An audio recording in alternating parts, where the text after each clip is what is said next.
Attention, everyone. This is an emergency broadcast.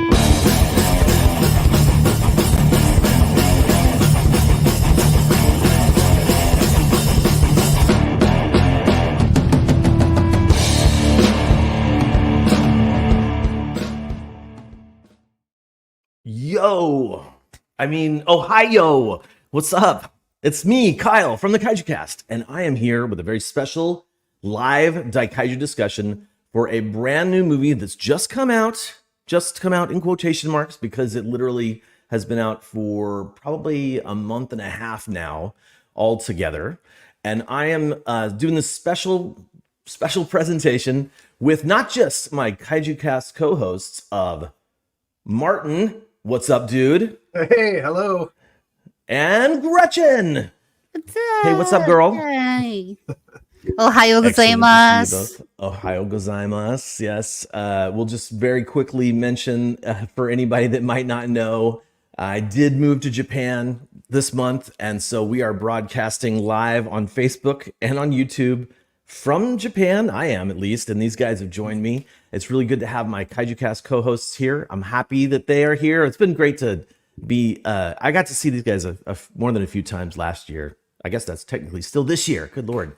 Yeah. But we have a bunch of people already watching, which is great. We're going to say hi to you guys in just a second. But first, if you didn't know about this, Kaijucast viewers, listeners, etc., we have not been doing the podcast because we sort of buttoned that up as a 10-year project. But I've kept the Kaijucast YouTube channel lightly active, I guess. We've had a few discussions about like Singular Point, Godzilla versus Kong, Shin Ultraman, and now we're here to talk about Godzilla -1. But we're not just doing it as the Kaijucast. I have also invited for this epic rumble of Kaijucast versus Collect All Monsters, the new project that I've been working on. It's not even new anymore. It's like 3 years old now.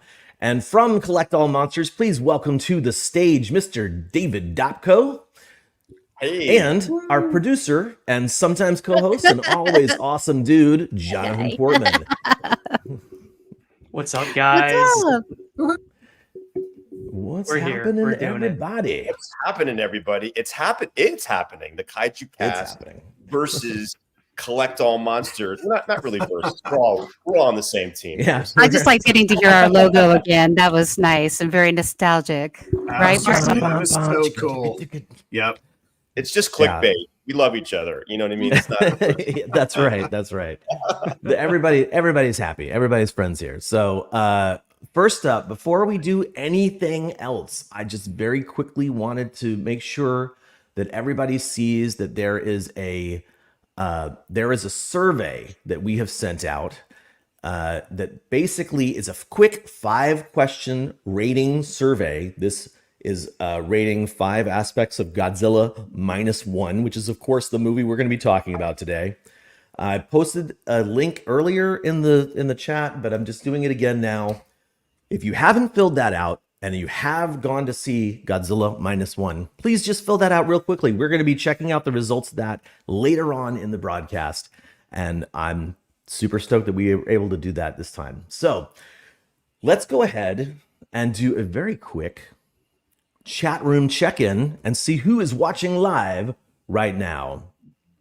So I'll go to the comments and say, welcome to all 54 of you guys who are watching live. Thank you for being here. Really, really happy that you've tuned in. Monday morning for me, Sunday afternoon for you guys. Super cool. Jonathan, don't worry about the chat. I'll do it right now. Just going to go ahead and say hi to Superior Cyber Godzilla, Michael Hang, Johnny Cock, Godzilla Man 2000, Matt and his dog Brooke. Oh my God, what's up? How's it going? Connor Miles. We're gonna see some familiar names here. Nathaniel Plummer, how's it going? Good to see you. Love that comment. Love that comment. Oh, hey, what's up, Mike Keller? Good to see you too, man. And who else we got? Greg Coggin tuning in again. What's Greg. up, dude? It's still in Portugal, I think. Yes. Greg also decided to make an international move. Citizen, what's up? How's it going? Larry Latham, good to see you, sir. Larry. Mitchell Pape or Pape? Hope I'm not saying that wrong. And let's see, we got Ken Hall. What's up, dude? Okay. Ren prices. That's Don. That's I think Don. yeah. Right? Yeah, he does awesome shirts. If you haven't checked his stuff out, you guys, Matthew Grace, Help me. Oh man, sneaking in on a Monday morning work day. Same, bro. Same. I should have already checked into my work. But anyway, yeah, if you haven't filled out the survey, the link is in the description here. Also, hi to Tobias. Rob Johnson, what's up, dude? What? Wow. Robster Johnson. Keith Daniels? Your husband is here, Keith. David. What are you doing on there? He's in the other room. Matthew Bazell, John Capello, XV Gojira, Richard Pusateri, also in Portland these days, or actually Vancouver, technically speaking. Gary, how's it going? Stefan, just a heads up, Stefan here was on my 2019 Kaijucast fan invasion trip here to Japan, and this dude actually went and had dinner. I'm gonna probably say this wrong. He went and had dinner with like an anime producer or anime creator, and while he was there in 2019, Yamazaki actually went to dinner with him. So he went and like hung out with Yamazaki before Godzilla -1. Wow. And then just earlier this month, I wasn't able to connect with him here in Japan, but he did it again and had dinner with Yamazaki after -1, which I think is just so freaking cool. And hey, I'll just say it out loud here on the show. Feel free to pass me some contact information because I think it would be killer to interview him on the somehow on the YouTube channel. Collector's Conquest, hello. Kenton, what's up, man? Good to see you, sir. D. Baker. And who else we got? Brad. Hello, Brad. Hello, Evan. Hello, Beatrice. Sam Bernardi. What's up? Hey, Sam. Or anyway. Sam. I know Sam. Craig.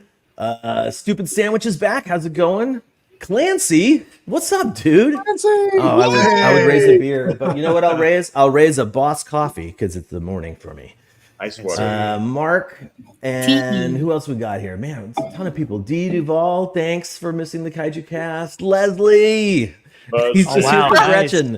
And the rest of us are just okay. Let's see. We also got Jay Lim from Las Vegas. Thank you guys all for being here. We've now got 67 people watching live. Wow. Well, the pressure's on, guys. The pressure's on. We've got John, also John Thole is here too. So, and hey, they just keep coming in. Hello to Jazz Me Blues Me as well. And good morning from Japan. Okay, so let's go ahead and talk about what we're doing today. Today is a Daikaiju discussion episode of the movie we all have seen here. This came out last month. That is Godzilla -1. I think, oh my gosh, I wrote something down and I don't know if it's true. The 38th film of the franchise, I think is what I said. But what's up, Andrew Campbell? Man, there's so many cool people here today that hopefully they'll forgive me if I flubbed that number. This was released domestically in Japan on Godzilla's birthday on November 3rd. And of course, that film enjoyed quite a lot of success here in Japan. And then it made its way to America at the end of the month for its premiere. Some of us, Jonathan was at the premiere in Los Angeles. And actually, you know what? I should have had that video ready, but yeah, he got to go to like the red carpet event and wow, dude, see the actual intro. And that's where that is where Yamazaki and the lead actor were, right, Jonathan? Yes, both Yuki Yamada. Oh no, actually, it was Kamiki Yonosuke. I hope I'm not butchering that. And Yamazaki were both there. They did a Q&A. They introed the movie. He introed the movie and said that one of the great things about his intro is he said, not a lot of people in Japan will cheer or react during the movie. So you guys, please feel free to cheer, laugh, clap, whatever you want to do. He's like, be loud, be proud. So it was a fun event. People were going crazy. It was just really special at the end, the Q&A afterwards. And we actually ended up seeing him out at dinner afterwards, him and the whole crew, which was pretty cool. It was just a really fun event, really special, truly special. Amazing. That's awesome, man. I'm a little jealous, but hey, I'm here. I can't be too jealous, right? So, Yes. let's see. D Baker says no John or Christine. That's a good observation. Unfortunately, John, not exactly sure what's going on with John, but I think he's taking care of his mother, so that's important. And speaking of family, Christine had a family event, which I think is more important than a Daikaiju discussion. So that's what I say, and I'm saying we're gonna just continue on without those wonderful people and their wonderful voices, and we're gonna talk about Godzilla -1. Now, before we really get into the actual discussion portion of this, we of course need to do our due diligence and make sure that everybody knows that this is a spoiler inclusive review. Now hear this. Now hear this. We have massive spoilers ahead. I repeat, massive spoilers.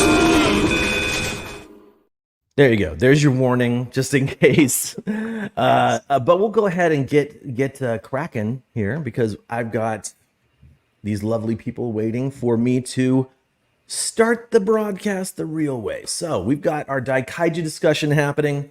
If you have not seen Godzilla -1, and I know it's not available everywhere, I would suggest holding off watching the rest of this stream just because we are going to talk in depth, I think, about not just who's in it, but what happens a little bit, and for me, this is what we need to do. I can't have like a spoiler-free discussion about the movie, especially since it's been out. So once again, class, it is time for our Daikaiju discussion.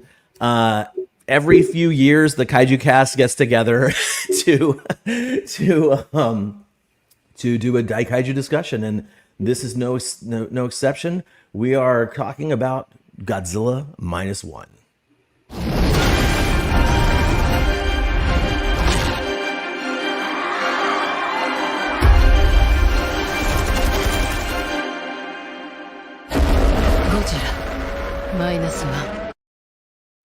All right. So when we talk about these movies for the discussion, we talk about who made this film. So we're starting off with who made this, and that is we're just going to go ahead and attribute the writing, the directing, and the special effects direction to Takashi Yamazaki, who has a massive pedigree of movies. I'm kind of curious, just around the room, how familiar are you, Martin, Gretchen, David, and Jonathan with Yamazaki's body of work?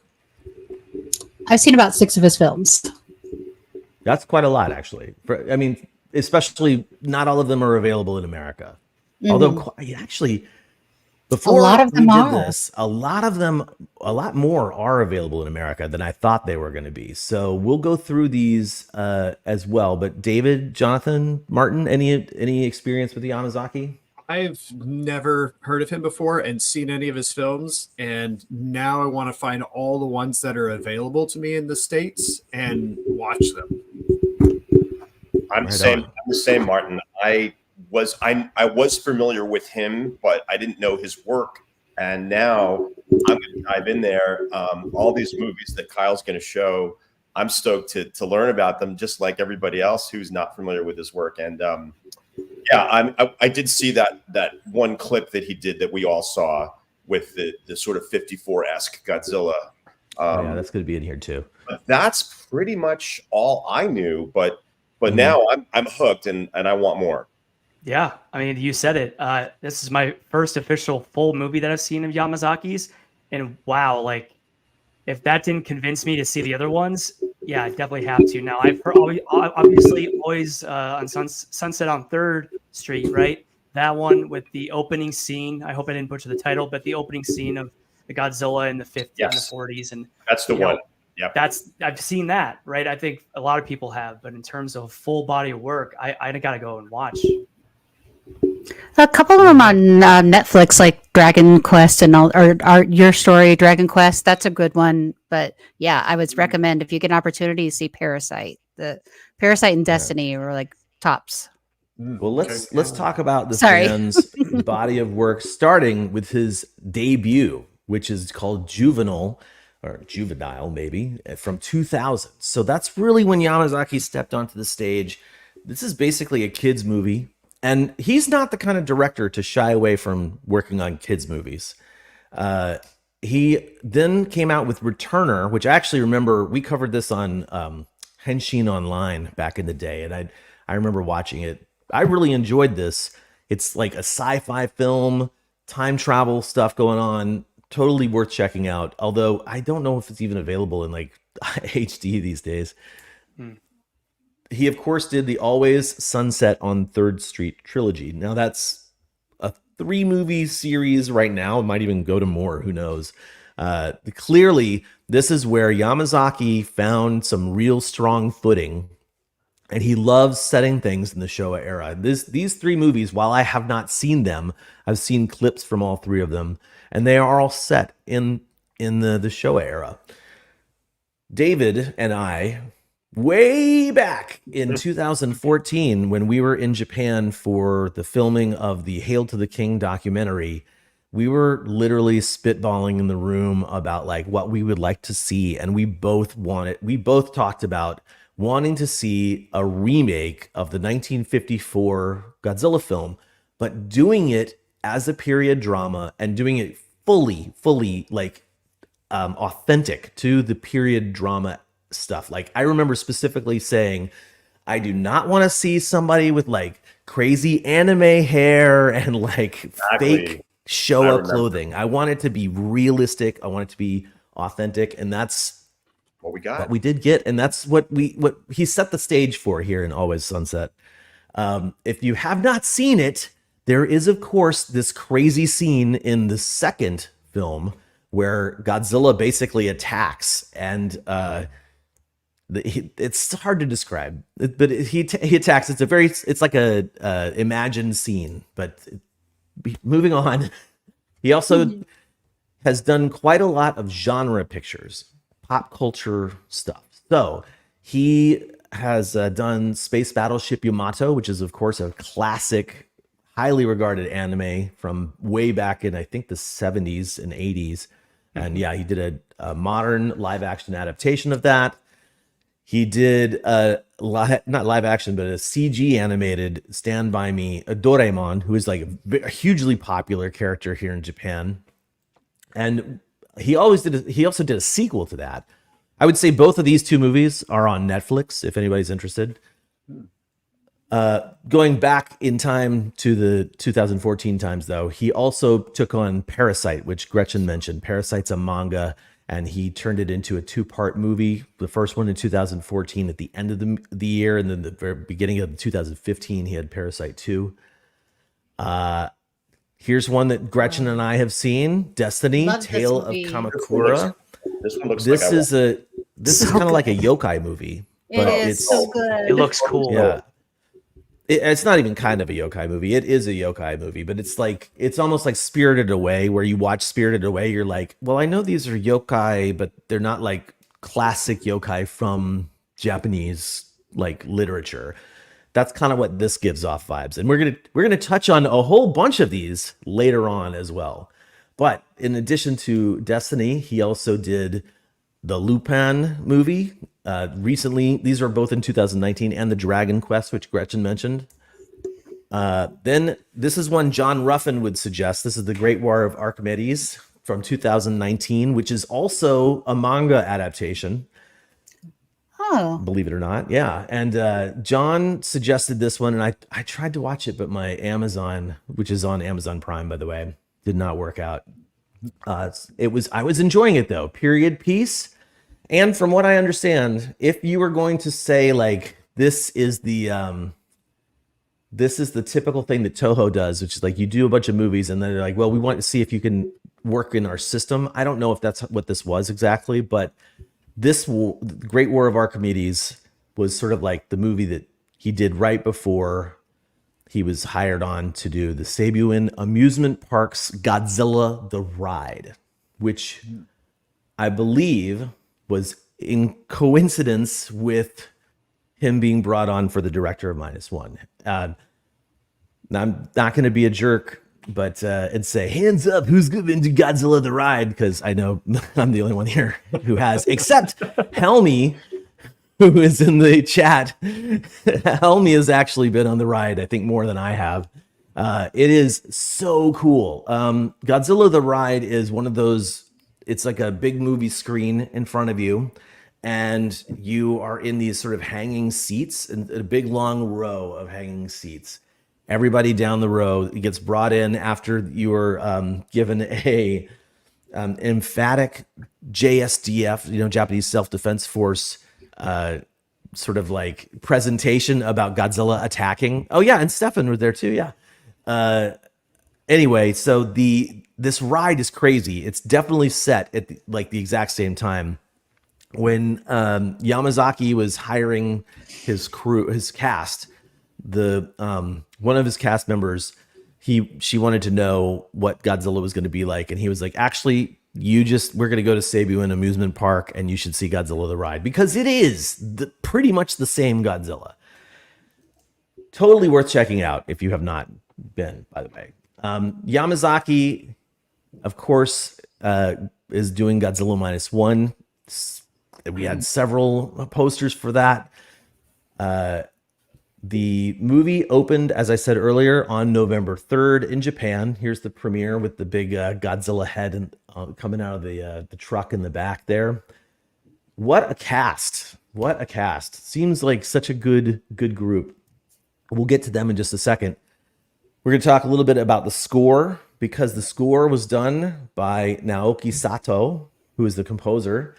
And not only did he do this movie, he is very familiar with the director Yamazaki, because he's worked on all three of the Always movies, the Battle of Archimedes, Destiny, Battleship Yamato, and Parasite. I probably even forgot some of the ones that he's done, but yeah, he basically is, I would say he's the equivalent to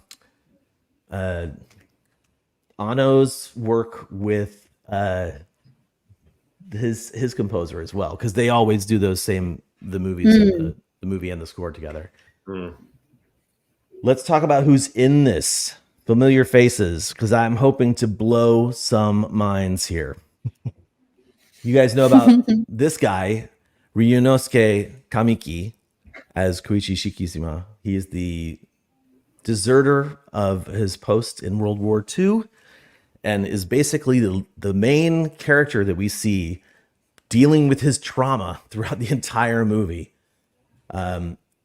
Who's familiar with this actor? Anybody know where he's from? Anybody? Well, I wasn't until you told us yesterday, but I'll leave that to you. Well, this guy is a child prodigy, for one. And if you have not dived into any of the actors in this movie, every single one of them is a dedicated to their craft actor, and not a single one of them is what I was afraid of in a reboot, which would be like, oh, that's a pretty J-pop idol, we'll bring them in. Not a single one of these is like that. So what I know this guy from primarily is Takashi in the Great Yokai War. Look at that kid. He's a baby in this. Oh my gosh. I was just about to say, isn't he in the Great Yokai War? But I wasn't. I was mixing also the other guy, one of the other actors is too, right? Yeah, actually. So yeah, we'll okay, sorry. But yeah. Too. No, you're totally right. Yeah. And not only was he Tadashi in the Great Yokai War, he also voiced the child monster in Big Man Japan. Oh my god! That bites his nipple.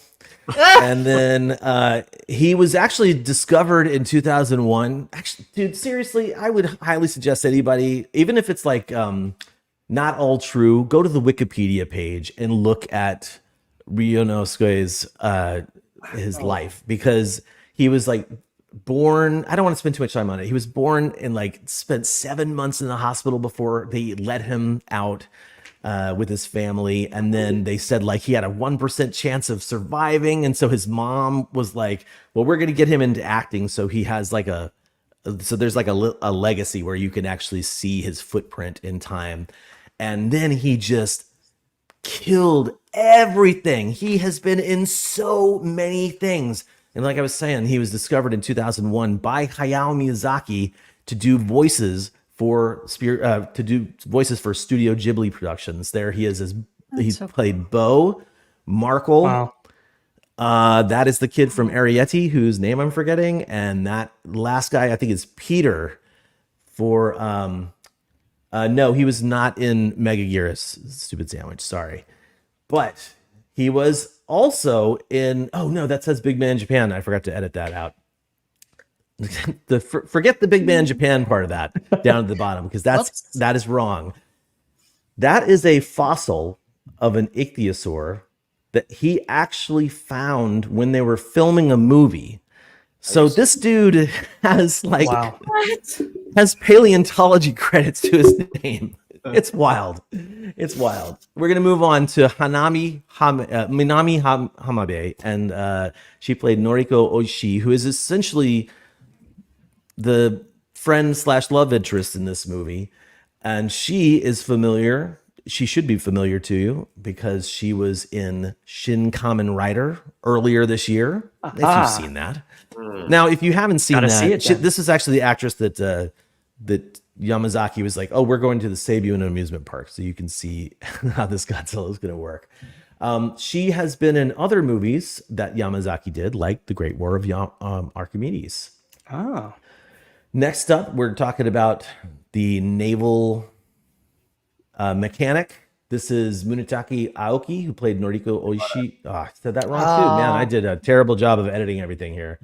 But he goes back to, he's got a long history of movies too. I don't know a lot of them, but I have seen Battle Royale 2, where he plays one of the characters. What? I didn't know that. Wow. That's wild.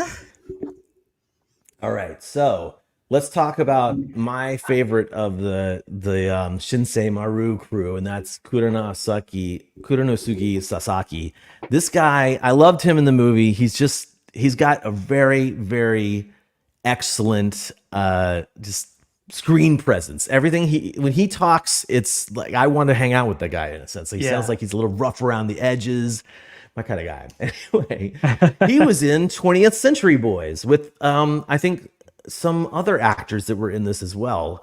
And he's got a huge list of stuff as well, but this is the one that I wanted to highlight really. So let's talk about Doc Hidetake Yoshioka. Oh, this guy also very familiar with Yamazaki is already familiar with him because he was in Always Sunset on 3rd Street. All three of them, he's in there. That's him in the foreground right there. Wait. Also, he's in Juvenile as well, Yamazaki's first film. Yuki Yamada was not in a ton of movies that I know, wasn't in a lot of stuff that I could even really relate to, except his big role is as Gokai Blue in Kaizoku Sentai Gokaiger. And that's the dude on the right there. There he is in and out of costume. Oh, his hair. Yeah, so I'm guessing he's very heartthrobby. But yeah, he was fun in the movie. He played Kid. Sakura Ando as Sumiko Ota. Such a strong actress. I didn't know much from her, but she was in the Guardians of the Yokai. Wait, the Great Yokai Guardians movie. That's her here. That's playing Ubume. She's also in the poster up here on the right up there, and then there she is right in the middle there. She's got the bloody feathers on her kimono. Really cool. Also, the lead actor from -1 is also in Yokai Guardians as well. And she also played in Destiny Tale of the Kamakura. She was the Reaper. She was Death in that movie. I wouldn't have recognized her. Yeah. Okay. Here we're going to talk about the box office. That was who was in it. Now we're going to talk about how it's done. This movie it did well in Japan, but holy moly, once it got to America, it has absolutely blown up. And that's great. We're going to take a quick quote from MovieWeb, where they're mentioning that Godzilla -1 has extended its U.S. theatrical run because of its box office breaking dominance. Those are not hard facts, though. Let's go to Box Office Mojo. As of this morning, for me, So it's not the full weekend of box office results, but you can see up there at the top, the total worldwide gross for this is $64 million, which, we talk a lot about. I actually really do want to say this. So we talk a lot about budget and box office on Kaijucast, Daikaiju discussions. And the reason we do that is because it is a way to gauge the success of a movie. And it's sort of, in my opinion, without the aesthetic, mental gauging of success, that's the way, that's financial. Movies are a business. And so while it's great to think about a movie hitting all the right heart notes and all the right beats, and that's what makes it a success, let's be honest, money is what drives the engine. And so what's the budget for this movie? We don't actually know. It's been improperly reported that it was $15 million, but literally the couple of days before we got here, or right after we got here in Japan, Tokyo Comic-Con happened. Yamazaki was being interviewed for that, and someone said, the interviewer was like, I heard the budget was 15 million. And Yamazaki's response was basically like, I wish I had 15 million for that movie, which, wow. Because I think 16 million was what Shin Godzilla cost. Anyway, Wow. totally crazy, right? Yeah. Wow. So anyway, the deal is, the other thing is, people talking about the budget for the film. A lot of people were Americans and on Twitter, and so a lot of Japanese people were like, "Why are Americans obsessing over the budget?" And it's only because we want to gauge its success in a financial way. Absolutely. That said, I still want to make sure that we get the all the details here. So we've got 64 million worldwide. It made 34 million in Japan and has so far made about 30 million in internationally. I think it just opened in the UK and Ireland, really, really recently. I think yesterday. Yeah. So maybe we'll get those results as well throughout the week, but I'm excited to see how it does because it's doing great. Mike Keller says he'd be interested to see how it compares to Shin Godzilla's international business. I agree. I would like to see that as well. I just love that. I love those kind of numbers for some reason. But let's go ahead and move on. Oh, is it time for the survey? Oh no, this was just me reminding you guys about the survey. Do I still have it in my thing? Yeah. So if you haven't done the survey, I'm posting another link and we'll go to the survey in a little bit to see what everybody says.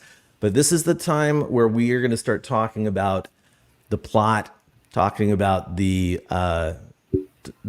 plot, score, characters, special effects, and then our overall ratings. I think what we'll do, though, is actually before we get to that, let me just ask my co-hosts here by doing this.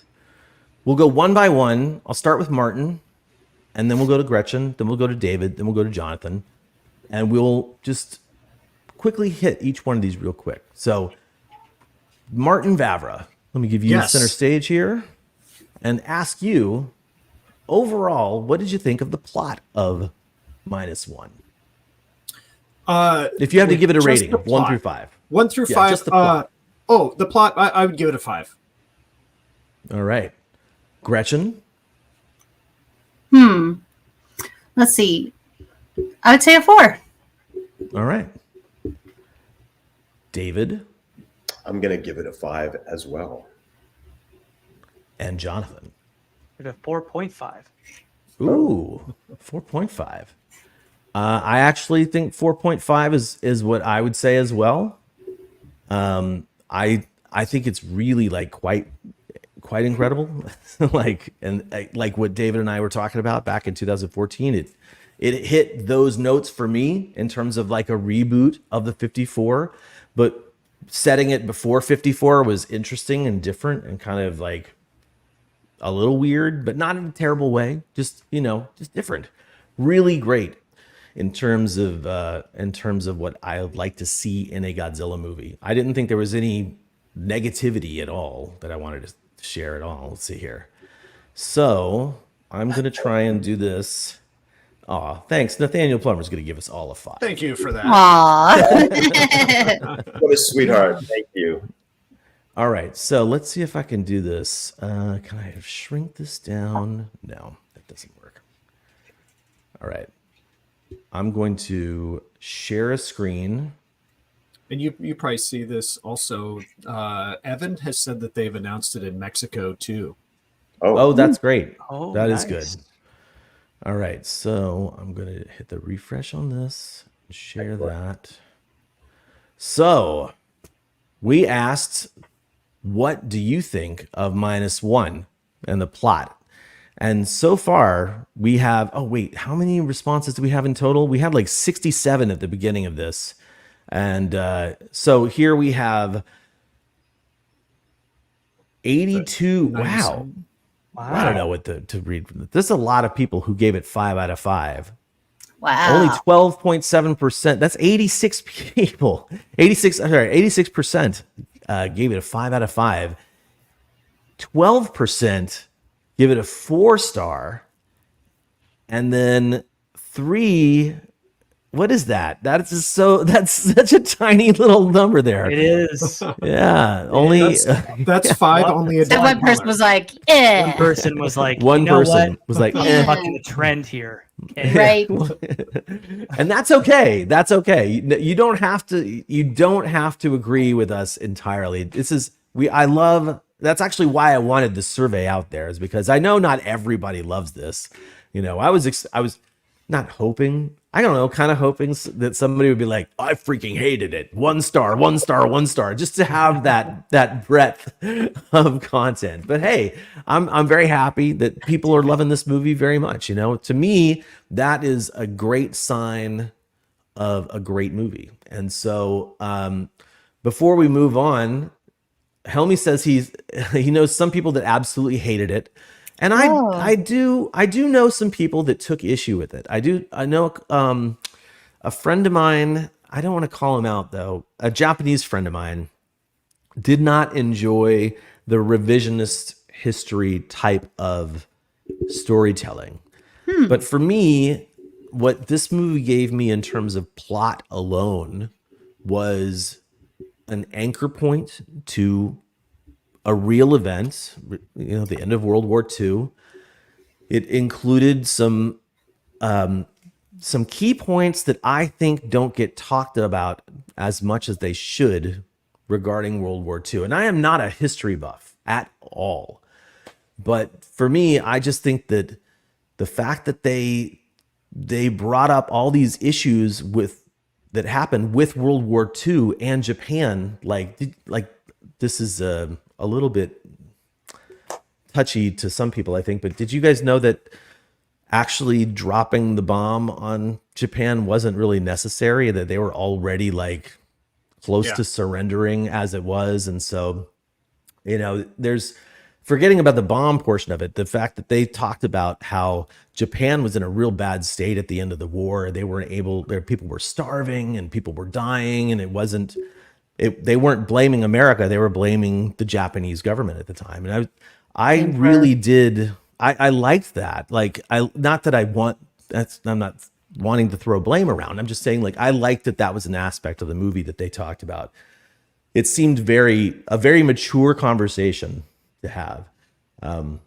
Absolutely. Yeah. Any thoughts from my crew here about like the plot versus, you know, what happened versus what might not have happened or what could have happened? Well, I'm a huge fan of history. I always joke with people, if I wasn't into, you know, video editing and into post-production, I would have been a history major. I'm fascinated by history. And one of the things that I actually appreciated about this film is the revisionist history part of it, only because it didn't necessarily put anyone in a bad and horrible light. What it did was it focused solely on the people, right? Mm-hmm. We focused on the struggle of the people. Ultimately in war, who suffers the most? The people do. Your economy does. Everything about war is terrible and tragic. And this movie puts it to the forefront in a general sense, makes it so everyone can relate to it, right? And what I love about it is that they kind of just say, you know, oh, the U.S. is too busy with Soviet Union, which is I mean, it is true, you know, right after World War II, it was right. The focus went solely to Russia because they were once our allies, but they kind of knew that they weren't going to be our allies for long based on the general, you know, the Also, the communism and Russians have a democracy. long history Boom. of invading Manchuria, you know, which is like right there at a pivotal point Absolutely. for Japan's. So I actually appreciated that aspect of it, that it was more focused on the story of the people and how the people were going to take back the things that they've lost, their pride, their self-worth, all these things, hope, you know, these are all beautiful things. And I think if we take the military aspect out of it, it's actually not a bad thing because we've seen enough of it. I feel like we know it's out there. And if people want to read the history, they're more than welcome to go do it. I highly recommend it. Go watch some documentaries. It's a lot you can shed light on. But I actually, that's the one thing I actually did like about film was the lack thereof of the U.S. presence. Because for sure, they would have been everywhere. There would have been checkpoints. They would have been bases. They would have been everywhere in Japan. Yeah, especially that's in true. Tokyo. That's true.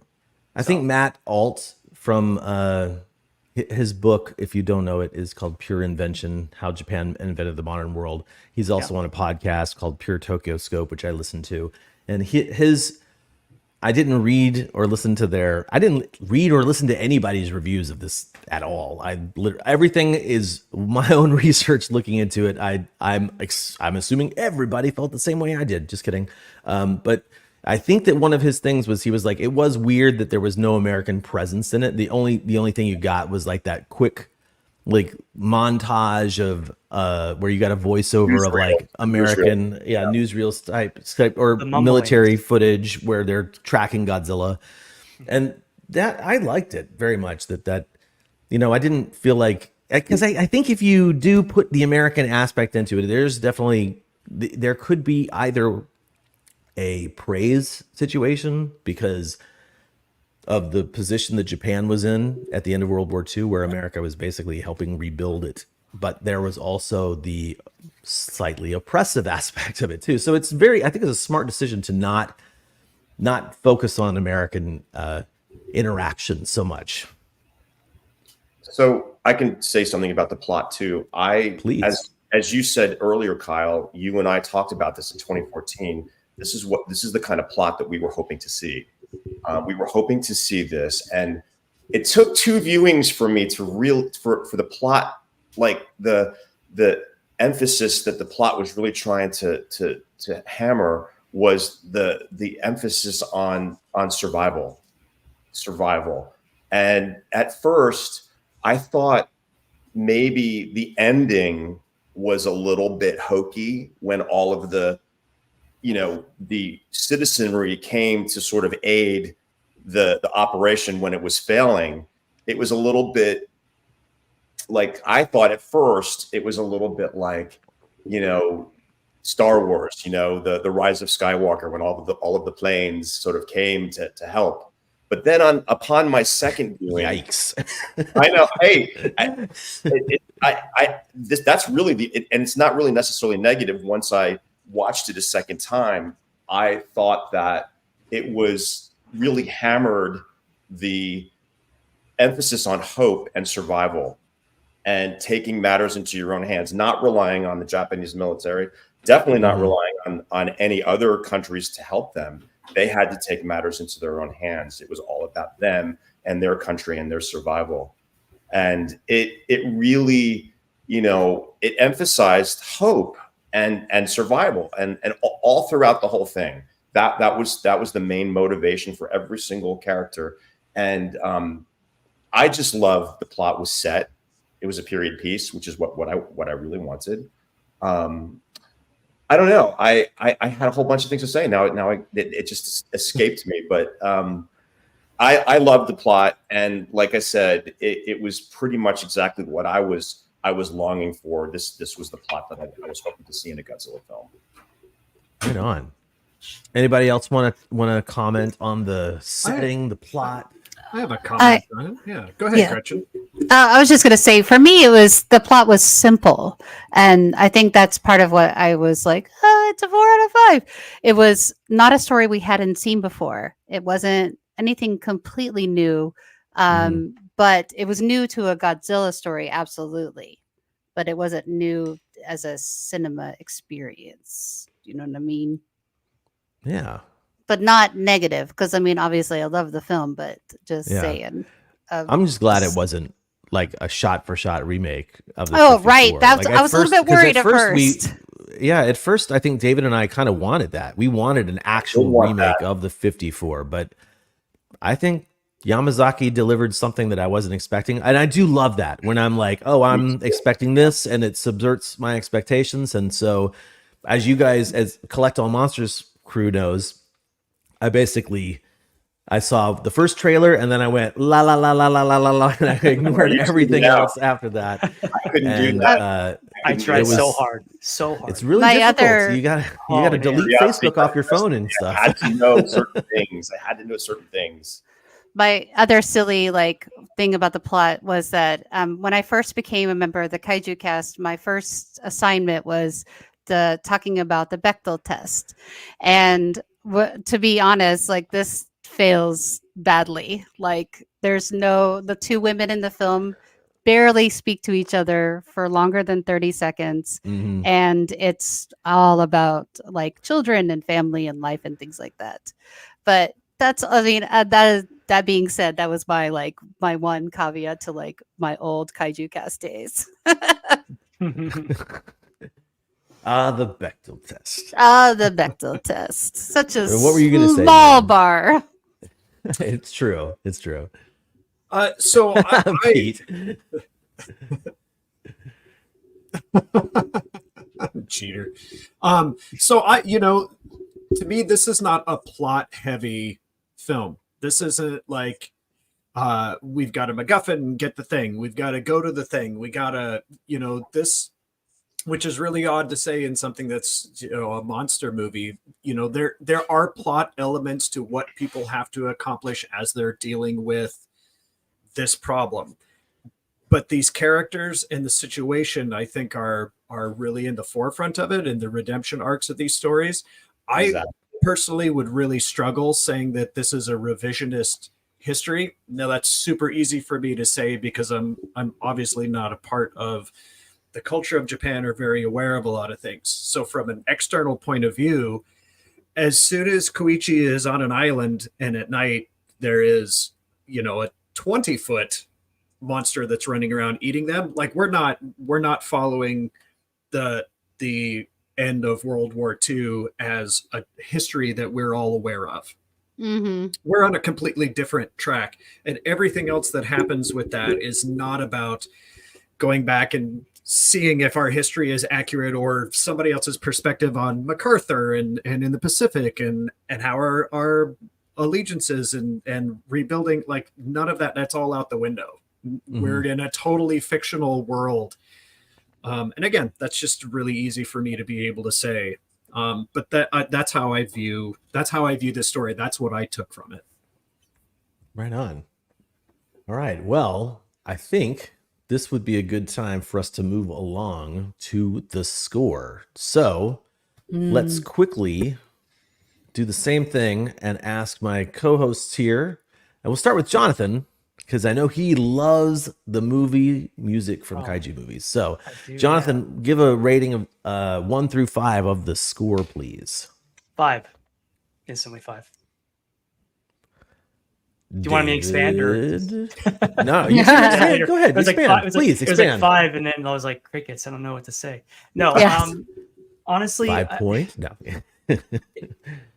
Naoki Sato's work I am a little familiar with. I haven't seen any of the films except for the Rurouni Kenshin live action movies that he did the scores for, which are great scores.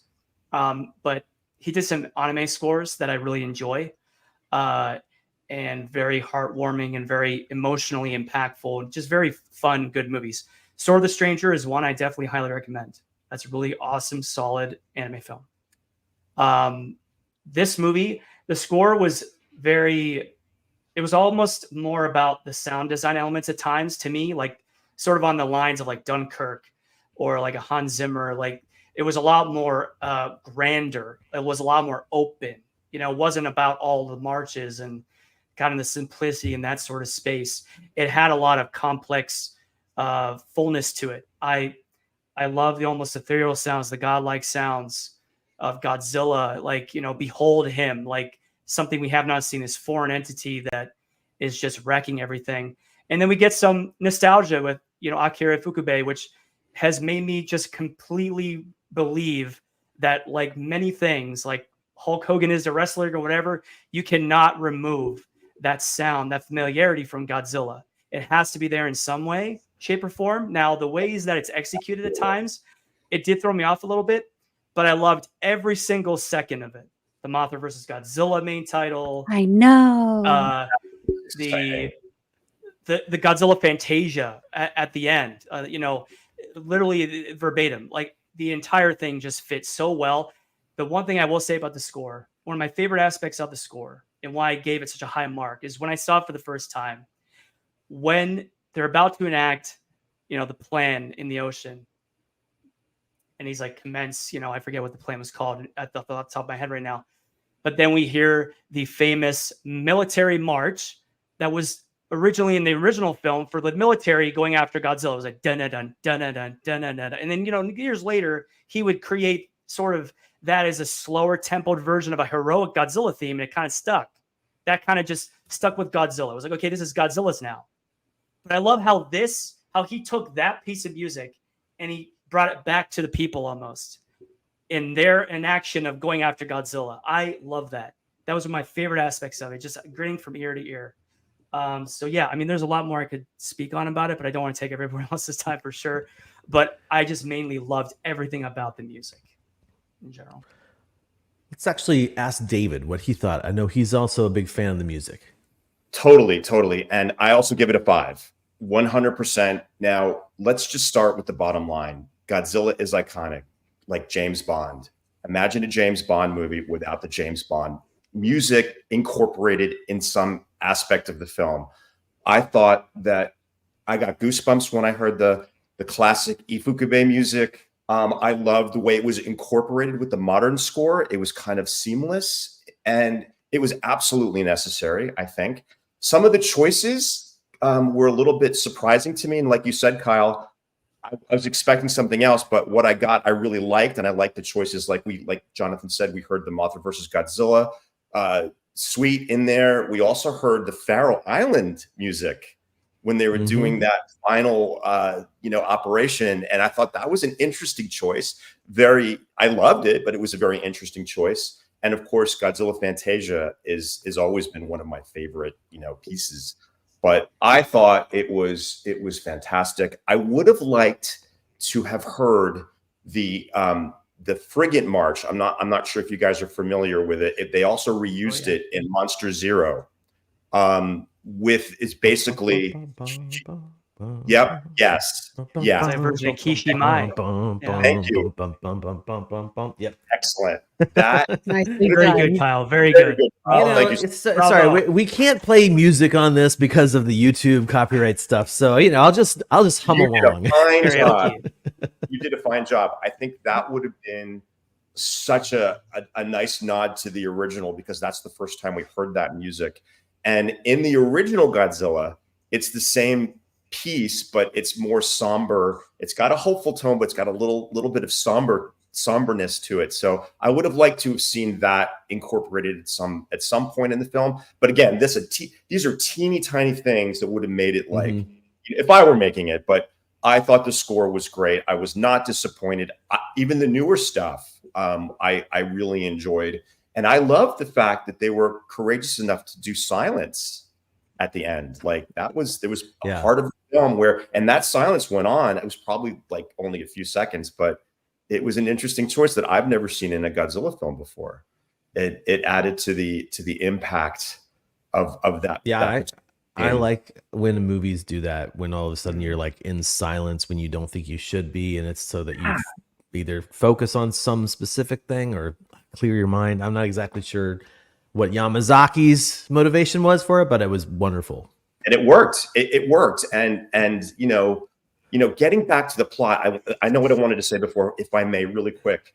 The plot utilized elements from the original film, which Kyle and I talked about wanting to see, but not in the way that I thought. Like they did use Odo Island, and I really wanted them always to sort of go back to the mythos of the original monster before he became Godzilla. And I would have liked to seen that be expanded a little bit. Maybe a prequel, wouldn't that be cool? I mean, but I saw Keith earlier said that he wanted to see like the origins of that Godzilla. 100%. John Ruffin and I were talking about that. We would like to see a story about the natives of Odo Island and how, they sent out a young girl as a sacrifice on the raft when the fishing was poor.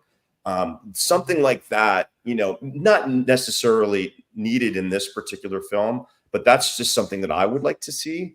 And maybe we'll see it in the future. Like, I never thought that we'd get this, what we saw.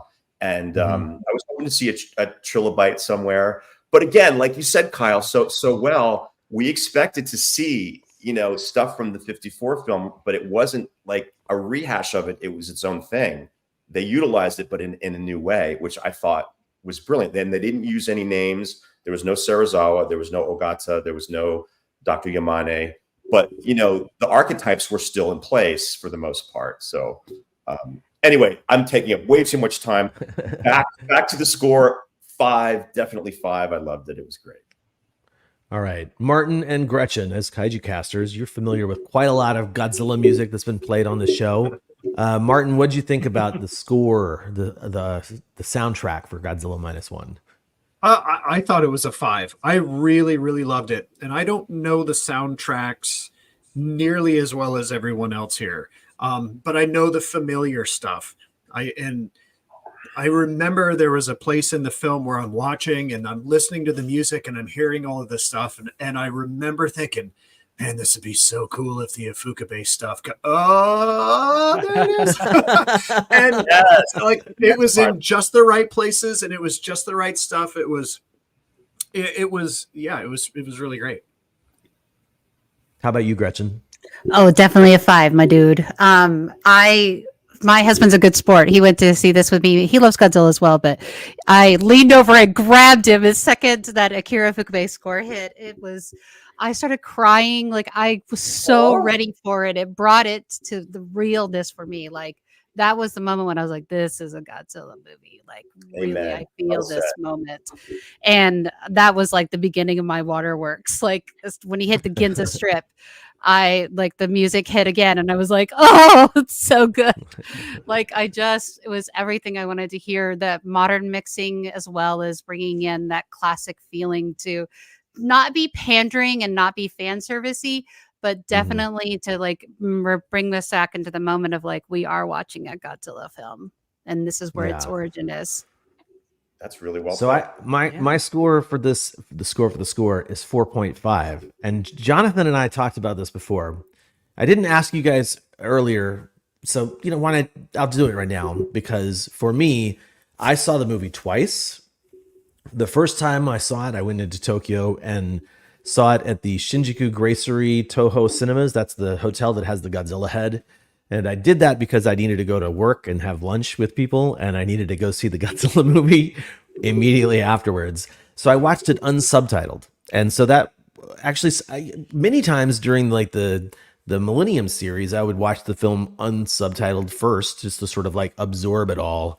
But this one was so human-centric that I missed everything. I'm just gonna say, I just got to watch cool stuff, but I missed all of the plot. I still don't speak Japanese, so I just had to glean what was going on, and I got the basics. But oh man, when I was watching it without the subtitles, the music actually once or twice kind of threw me, and specifically hearing the Mothra theme during the scene where she's about to fall out of the train, it sort of got me in a bad way. I was like, oh, why is the Mothra theme in here? However, when I went back and saw it a second time with the subtitles, I don't even remember clocking that the Mothra theme had played. It was just Ifukube in my head. So that was a very interesting dichotomy of how I was kind of at first, and then I was like, wow, the second time. So 4.5 out of 5 for me. Let's go ahead and see what everyone else said in our rating here. So that's this plot. All right, do not disappoint me, guys. I'm kidding. So we had Wow. only one person gave. I think only one person gave it a 2. Okay, It's some hard good to moments, figure out what though. this is here, Good but moments. yeah, still very high.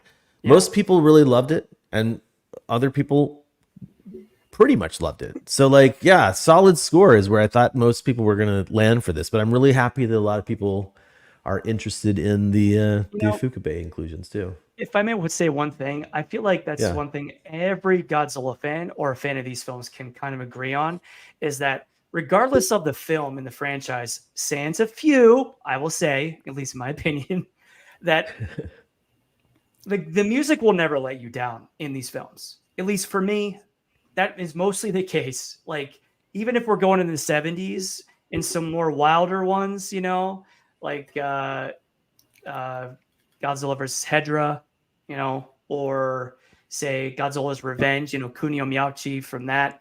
There's still some great, enjoyable moments in there that you can kind of be like, all right, you know, I'm digging this. Like, I dig the jazz, I dig the jazz pop, I dig the contemporary, you know, sort of John Williams-y Fukube, if you will. Like, I kind of can live in all those spaces equally, minus, I hate to say it, Takayuki Hattori. I'm so sorry, but you're not my vibe.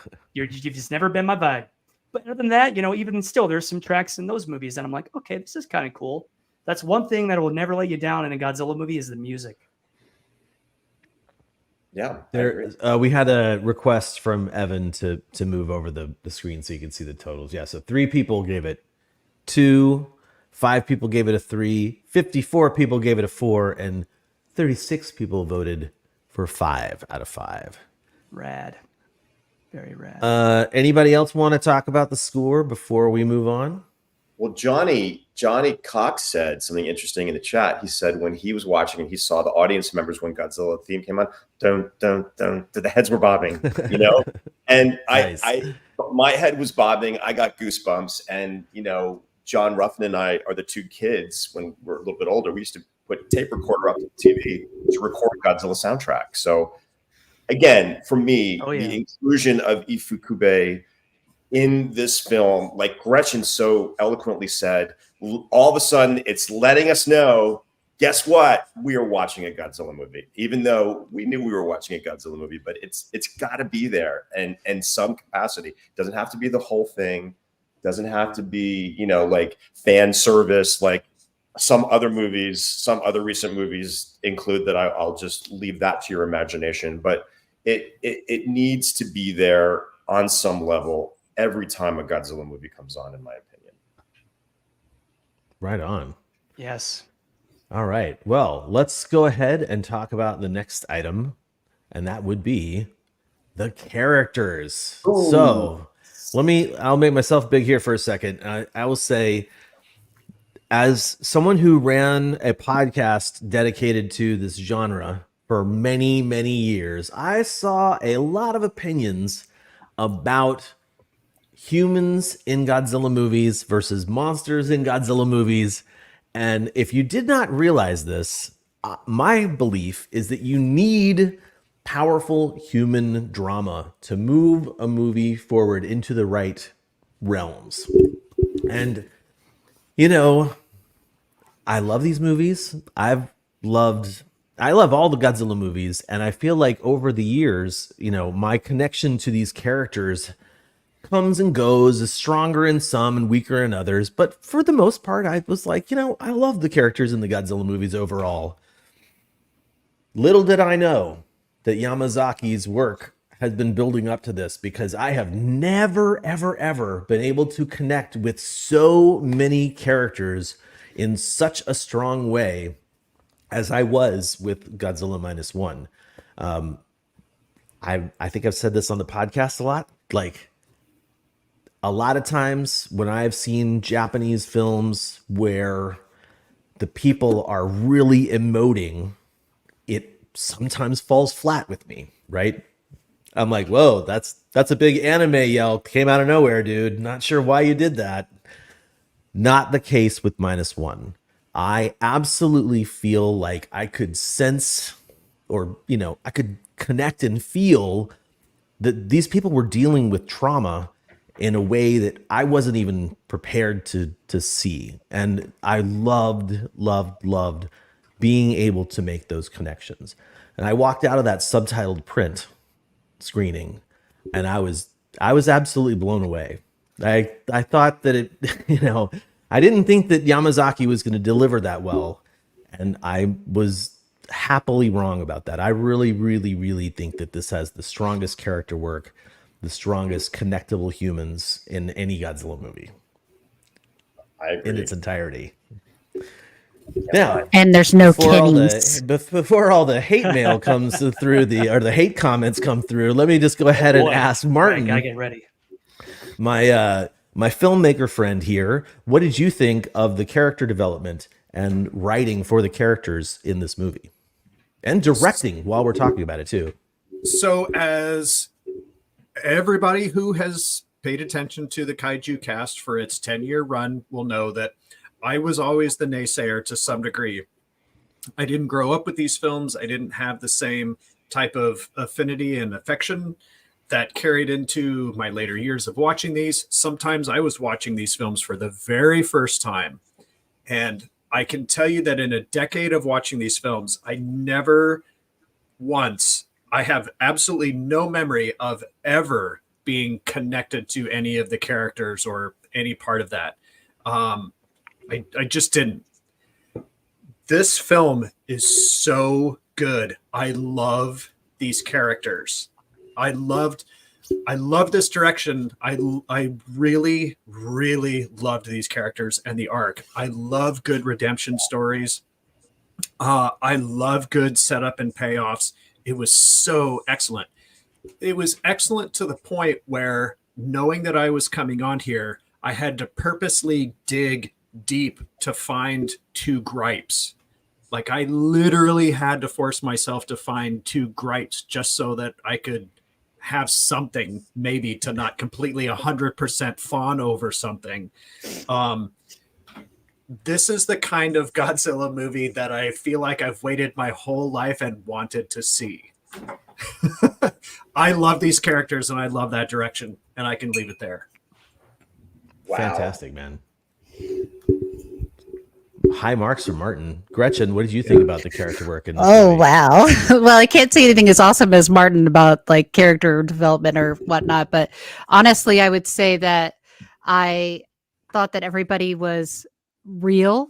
They had a depth to them that we never see in a Godzilla films. We usually see them as side characters. They're like, or they're just like, they're basically pretty backdrops as far as like for monster action to happen, or just to get the narrative out of the way and like, let's keep going. That also, each character was so convincing. The Noriko, she, like, her scene where she's hanging from the bar inside of the train. First of all, that's something I always kind of wanted to see, that train scene. Like, we've seen it in a distance in films, but we've never seen it this close up from the inside. They've never humanized it. Yeah. We've never seen like how that felt and how that experience was going to affect us or whatnot. And like, that's what I really enjoyed, was like, Mike Keller, was her ability to, like, her character was just so incredible in general, but like, cause she's like a kid and she's taking care of somebody else's kid and she's kind of doing that shouldering responsibility of Japanese people. But like I got kind of lost myself here, but like I just thought that everybody seemed so realistic and actually felt like they were experiencing this. Whereas, oftentimes, like I said, they're reacting to, these people they were carrying the story. Absolutely. So, Mr. Dobko, tell us a little bit about what you loved, or how'd you like the character development? 5, by the way. Oh, 5. Thank you, Gretchen. I'm also a 5, and my experience is different than Martin's, although we're going to come to the same end result, which is great. I grew up with these movies. I know the characters from the Showa series inside and out, and as much as I love those movies, aside from the 54 film, which I did connect with a lot of the characters in, I must say.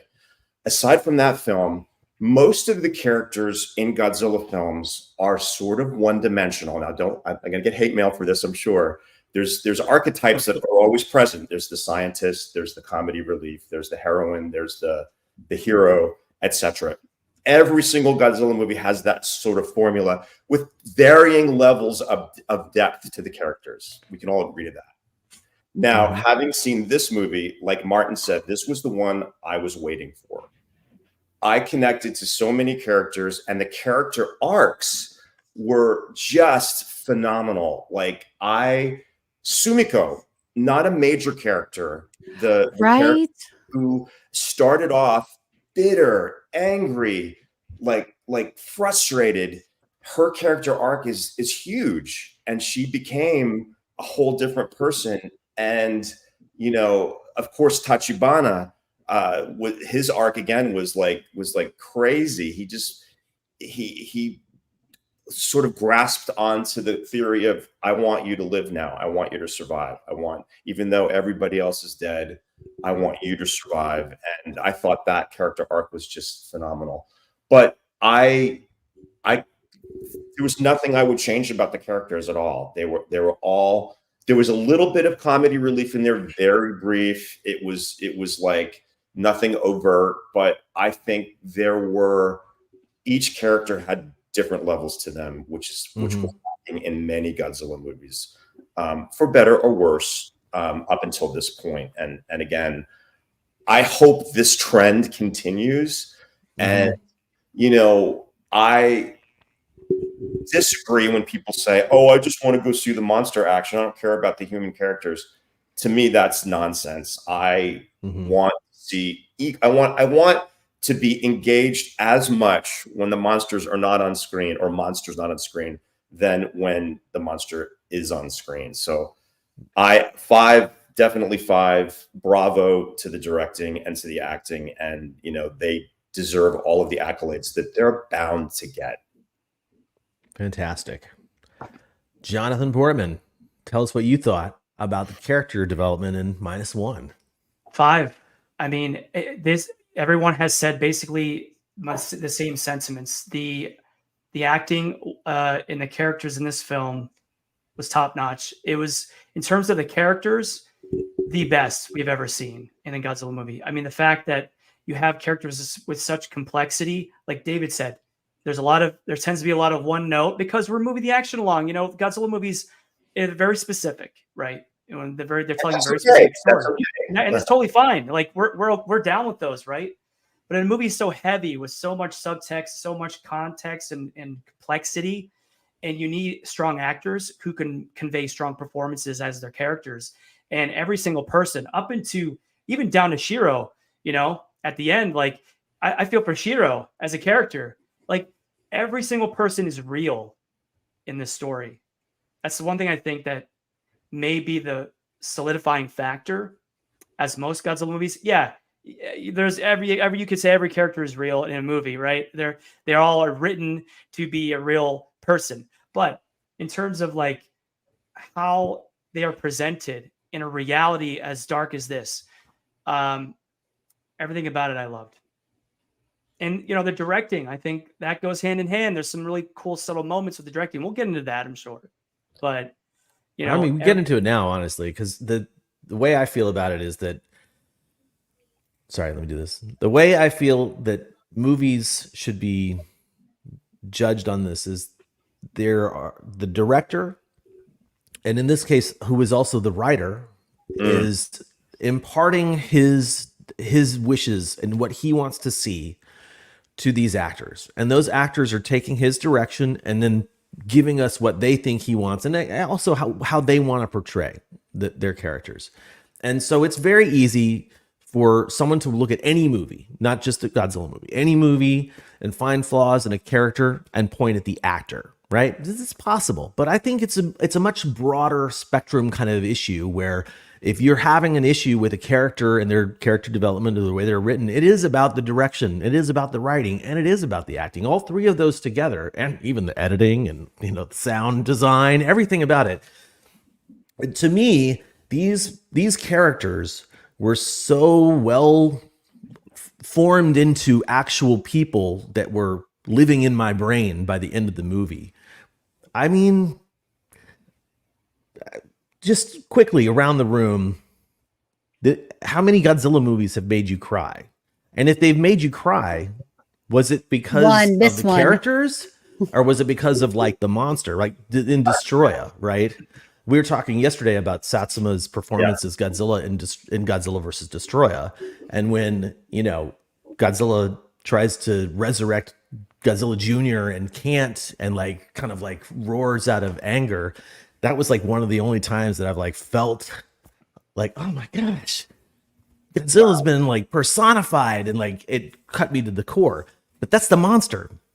I've never had a connection with a human character that made me cry. And when I saw this movie subtitled, it was like dry-eyed the whole time. But I'm sorry, non-subtitled, I was dry-eyed the whole time. But when I saw it with subs the second time, completely caught off guard at the end when he finds Noriko again. And I was just like, came right down my cheeks. So when I left the theater, oh sorry. Yeah. No, I was just gonna say, like, this is why I say like this movie has had the best connection for me to any character in any Godzilla movie throughout the entire franchise. Go ahead, Gretchen.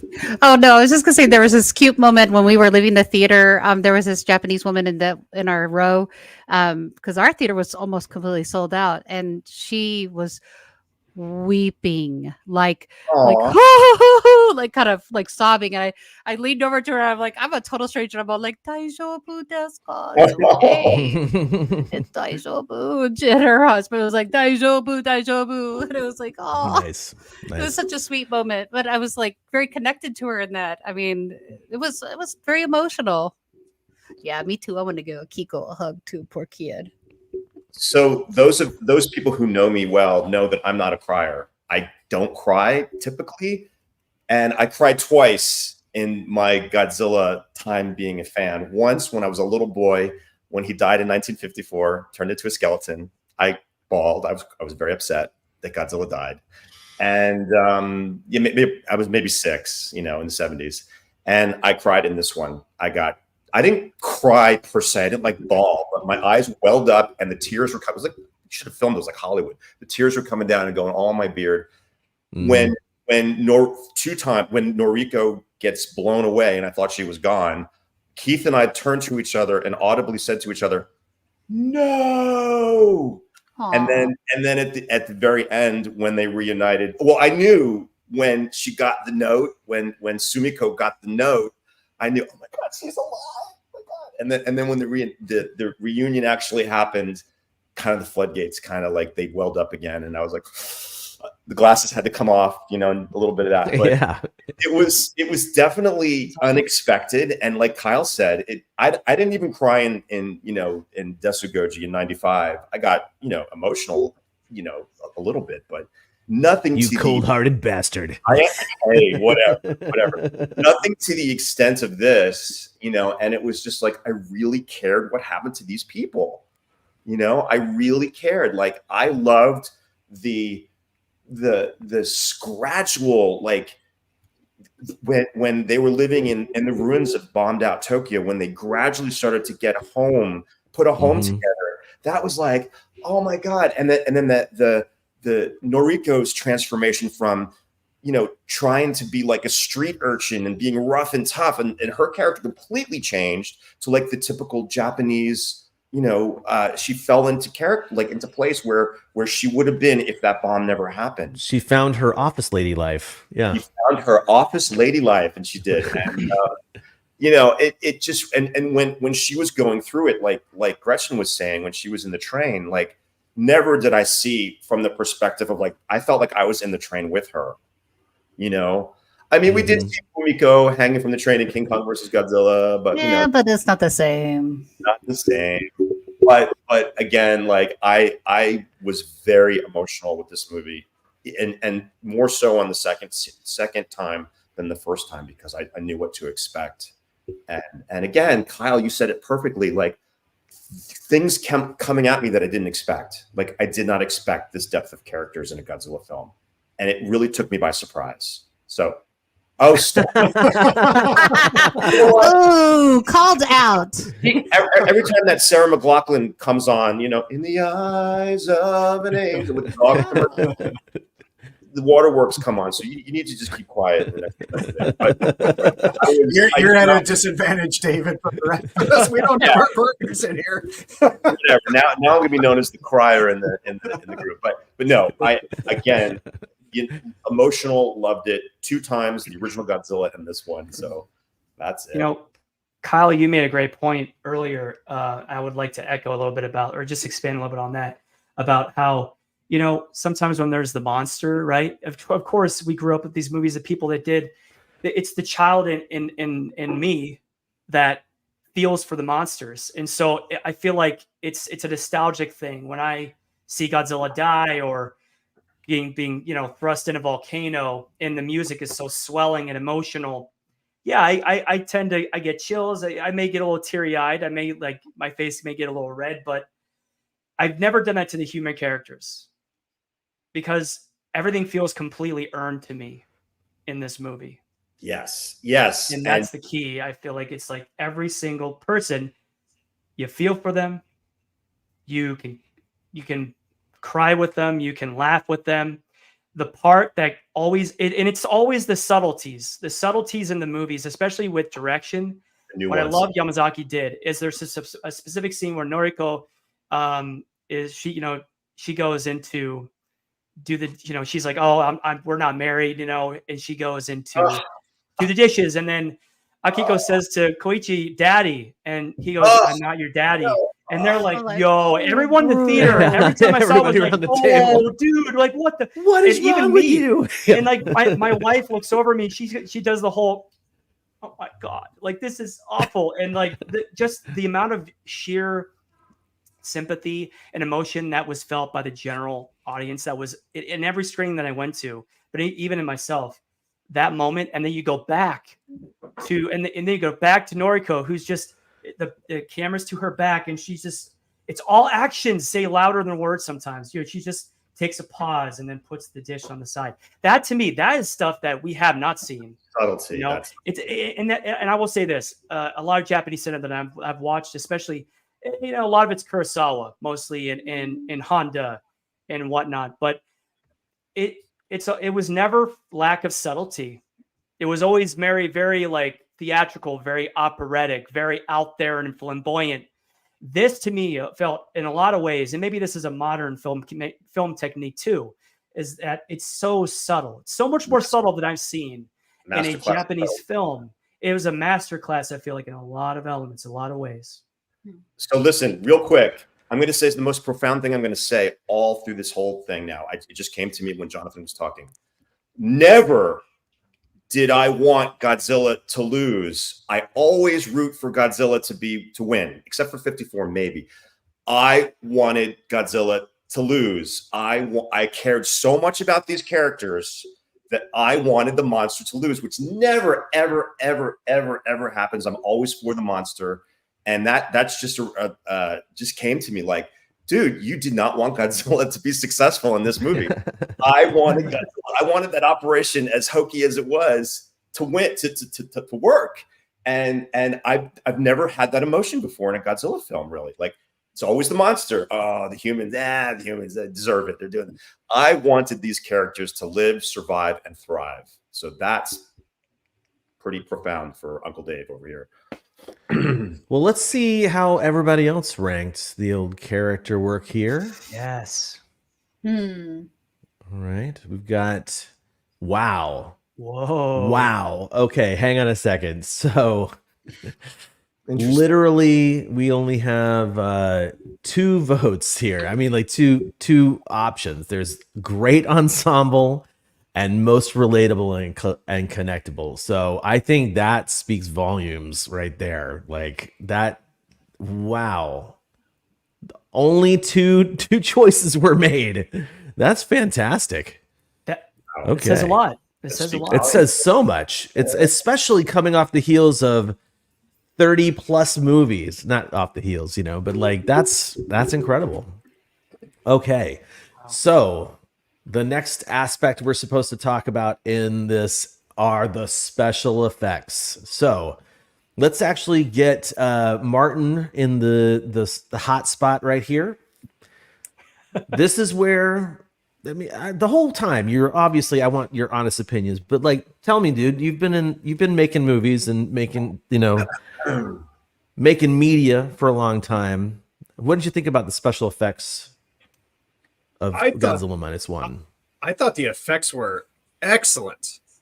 Excellent stuff. And I haven't done any deep dives into any of this. I don't know if there was some kind of a motion capture aspect that was used in any part of it, because I don't believe there was any type of a practical creature at any point in time. I think everything is digital on there. But there's actually, since he spent less than 15 million on it, I would assume a lot of this was digital, way more than I would expect. Also, please, in this wrap up, in this whole special effects wrapped up voting here, please also mention what you thought about the Godzilla design as well. And I was definitely going to mention this. I loved this Godzilla. I loved it, and I loved when the back spines would come out, the ramping up, whoop, whoop, whoop, whoop, the sound design that came with it. Yeah, I man. loved every aspect of that. So I found this to be, special effects is one of those things now where there's almost no excuse to have bad effects.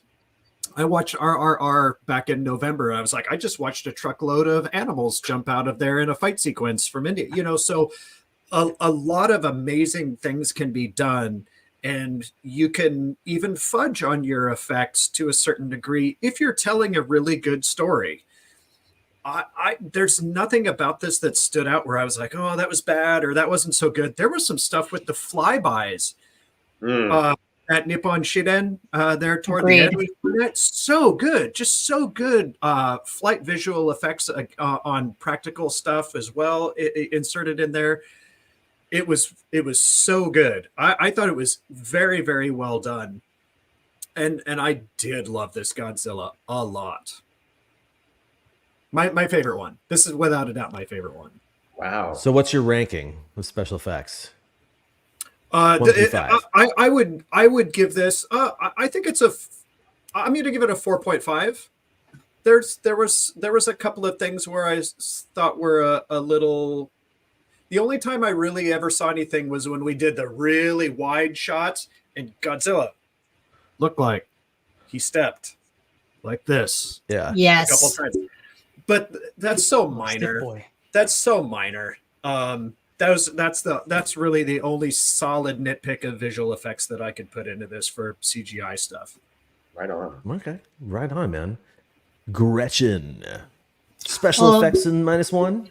Wow, I think mine kind of mirrors Martin's in a lot of ways, in the sense of like, I agree with his that there's that moment where he's walking and you see the wide angle, and I had this moment of like, oh God, it's like Earth's Godzilla, city of the cataclysm city. Godzilla City. No drama. Yeah, that one. It was that Godzilla for a second there, and I was like, oh no.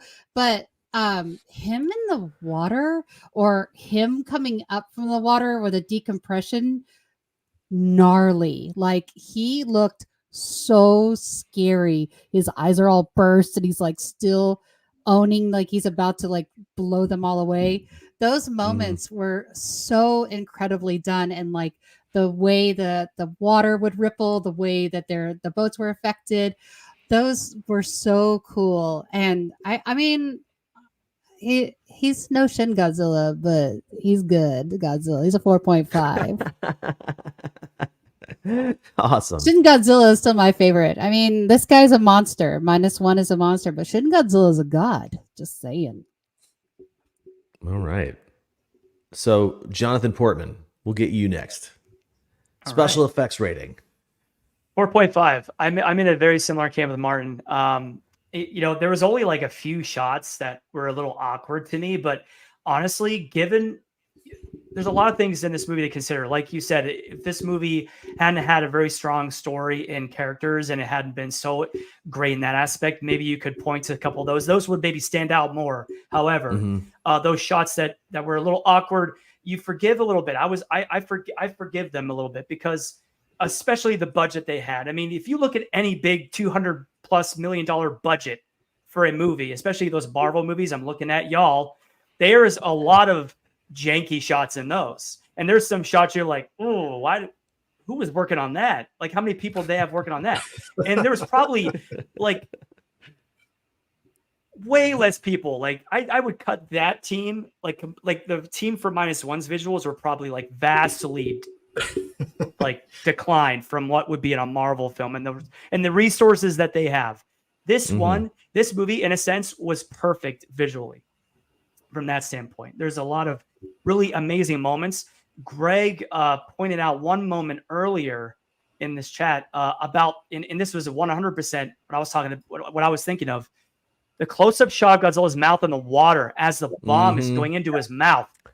It looks so real that I question if they actually was that practical? Because that looked pretty damn practical. It may have been. That looked like a giant. Water effects. Yeah, that's what I'm saying. Really good. The water effects were great. The way the motion and the way that the water would ripple off the Yamazaki said he spent a ton of time trying to make the water look right, and I think he did a fantastic job. Water is one of the hardest things in visual effects to get right. Man. A lot of people mess it up, and you see it left and right. And this movie, it was used perfectly. Nothing was like jumped out at me as like really that bad. Honestly, like I never looked at a shot other than like, but it really never bothered me at all. Like the stuff in Ginza was great. Right. Yeah. Like when he's walking kind of like, here's the weird thing. Cause I've seen like some behind the scenes stuff and they show the visual effects artists, they're tracking Godzilla in his base movements. And I'm like, okay, so yeah. So they didn't use any motion capture in this one, or at least from what I've seen, they didn't. But yet you see Shin Godzilla, he barely moves and they had some motion capture guy. So I'm kind of like, what happened there? Like this to me, this to me was like, miles and miles. It was just really interesting the way they chose to move Godzilla. I looked at it a little bit like, and maybe this is just me being in my own head and a little naive in a sense, but how stiff he moved, right? It was a little weird at first, but the more I kind of felt like it was, think about something that's been that deformed and that, scarred and how painful it must be to move, like how rigid you must be and like in pain all the time. Like that, I mean, when I have like a bump on my shoulder, sometimes it's like hard for me or like you have a crick in your neck. You're like, I can't move. And you're kind of like moving around like you're awkward. You can't move your neck. You're doing like the Batman. I wish I didn't know what you were talking about, Jonathan. Yeah. Me too, Jonathan. Right there. When David said the 54 Godzilla, I thought he meant the movie from 1954. He meant the 54-year-old one that's got all the creaks and the joint problems. He meant the one that has the bulging disc in his back. Yeah, that one. So that's what those spines really are. They're just bulging discs. Oh, dude. I felt that so hard, by the way. I was like, oh, this is painful. No, but what Martin said, one of the greatest visual moments of the movie, right, in Ginza, where his spines are jutting out. And if there was only one critique on like a personal end, they were moving so jerky and rigidly, and perhaps that's because he's very rigid at hits himself, and it's very bony, right? So it's going to take a little force, but I would have preferred a little more of an organic sort of like jutting out, like he's really pushing instead of like it felt like a trigger, like you're pressing a button. But still, nonetheless, very epic. And when he shoots off his heat ray, and you see the manifestation of that in the basically a mushroom cloud, the atomic blast, and the shockwave that's emanating from that. I mean, that's pretty striking. That's probably one of the most striking images of the whole film, where he's looking up at what he's done. It's almost like he's looking up at what he's done, like he's shocked a bit, like, wow, I did that. But then he like roars right into it out of the anger and frustration. Then you see Koichi's, in contrasting with that, he has anger and frustration. Like someone pointed this out, and I kind of was like, well, think about it this way. If we're going to compare, right? This is the only way I would do this. Everyone had a sort of there was people that had problems with Koichi being so like protected by that wall or that building he was at, when everything looked like it literally got obliterated. Like just the shockwave went to and back, right? And he's okay. Mm-hmm. But if you ever looked at images, right, from Nagasaki or especially Hiroshima, even at Ground Zero, there was miraculously buildings and structures that were whole, that had survived, that did not get demolished. So in that sense, I'm like, there's a little bit of, I feel like there's a little bit of thought behind that. I just don't know. It didn't seem as convenient for me. It seemed like a little more real in a sense. I mean, if we're talking about a giant lizard, right? And a mutating dinosaur, right? Think how much less real can you get? But I'm just saying in the context of the framework of the movie, the end with the enacting of the plane where he's like Gretchen said, he's coming out of the water, his eyes are bulging out, everything's crazy. Like just the entire everything. There were so many dynamic shots in this film, and they were placed so well. You could tell he's a visual director.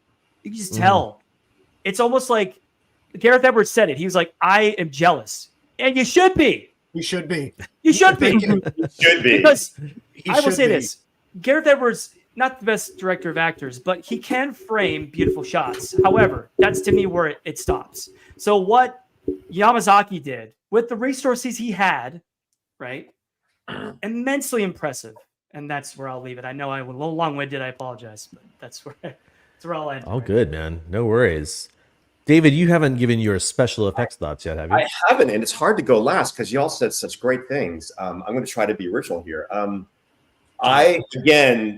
Kyle, you said it in the beginning. This movie surprised you. It surprised me. It gave me what I thought I didn't want. I thought I wanted practical effects.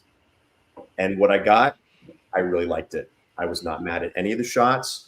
I enjoyed it. Everybody loves the water scenes. They were epic. They were great. However, I loved the Ginza attack. I thought that I have never seen a crowd of Japanese citizens fleeing from Godzilla with more of a look of bewilderment, astonishment. What the F is going on? They were perfectly directed to react to what was happening with Godzilla, and the way his foot would come down and he'd crush people and the tail would knock buildings into people. That was incredible special effects. And Keith and I were talking about this after the first time when Noriko is hanging from the train and you see the ground before she gets over to the water. That looks so real to me. It's like this. It's like it almost looked like it was practical effects.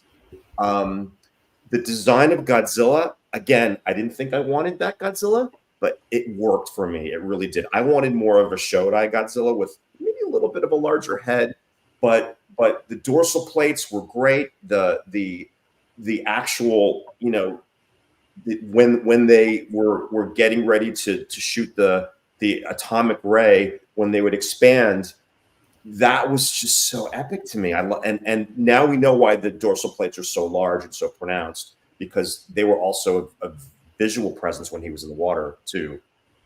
Everything kind of made sense and had a purpose on the design of this Godzilla, I think. And no one spoke about the eyes of this Godzilla. Have you ever seen Godzilla stare into your soul and scare you like this Godzilla did? Like, he was looking at the people. He was looking at the boat. Those eyes were incredible. And, no one's really talked about the Odo Island scene in the beginning either. I was a little bit worried about that because there was a leaked image of a Bandai figure that was, that was unfortunate that I had to see that. And it was a terrible figure, and it doesn't look really anything like the monster in the film. And even John Ruffin in one of his talks about it was saying it's kind of a combination of the Roland Emmerich Godzilla and something. And I got really worried because I could have been the worst thing to say to David. Literally the worst thing. That has to do with that movie.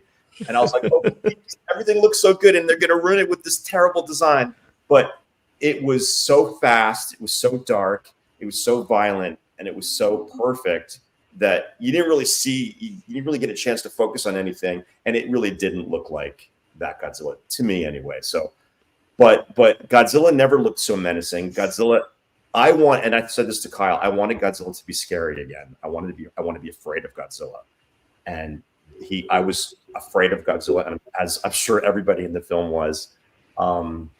I give it a 4.5, just like everybody else, because it wasn't perfect. There was a few things that I would have tweaked, and I would have liked to see some more practical effects, like for example, the Boss Godzilla coffee commercial. That was all practical effects enhanced by CGI. I would have liked to see a little more of that. I'm not mad at it. These are like little tiny things. That's why it's not getting a perfect 5 for me. But I agree with everybody's comments, and it didn't. Nothing that happened distracted me or took me out of the movie. Saying, "Oh my God, that's CGI." And then I have to say, what Keith's one of the scenes that he was really impressed with is when Godzilla destroyed the battleship, and then he just kind of turns and just dives into the water like an animal would, like a large animal would, and it was so realistic and so perfect that, again, it gave me something that I didn't expect to love, and I loved it, and it was great. So 4.5 for me, just like everybody else. All right. So my thoughts on special effects, as I said, saw it twice. The first time unsubtitled, and because I saw it unsubtitled first, I was able to focus on what I was seeing on screen as opposed to dipping my eyes down to the bottom of the screen to read the subtitles. And my first reaction, especially on the Odo Island scene, was that CGI looked a little lightweight. Didn't look like I was feeling the impact that I wanted to, like gravitationally speaking. But knowing that the budget was less than $15 million, I would definitely give this a little bit of a bump in score. So I would say, instead of giving it like a 4, I'll give it like a 4.5 as well. And that's the reason it doesn't get higher than that is because of those sometimes longer shots where Godzilla's moving weird. It did remind me of like a couple of Shin Godzilla shots where Godzilla moved weird, and it made me go, can people not animate him well? Like from afar? I don't know what's going on here. Now I'm going to be honest about the design. I said a long time ago when they showed off the design of -1 that I thought it was lazy because it was pretty much exactly the design from Godzilla the Ride. My caveat was always that this could change my mind if it was a decision from the beginning of Yamazaki developing the Ride that was going to be his Godzilla going into the movie. I don't know if that's the case, but after seeing the movie and after reading a little bit and knowing the timeline of the development of the ride for Seibu Amusement Park and Godzilla -1, I'm going to pull back a little bit on that. And while I would love to have seen something like we talked about in the episode of Collecto Monsters yesterday, David, that looked a little more like the Shodai Godzilla, the 54 Godzilla, with maybe some cooler tweaks, I still really enjoyed this look. And Godzilla has a different sort of like a slightly different vibe than the one in the ride, and way more scary.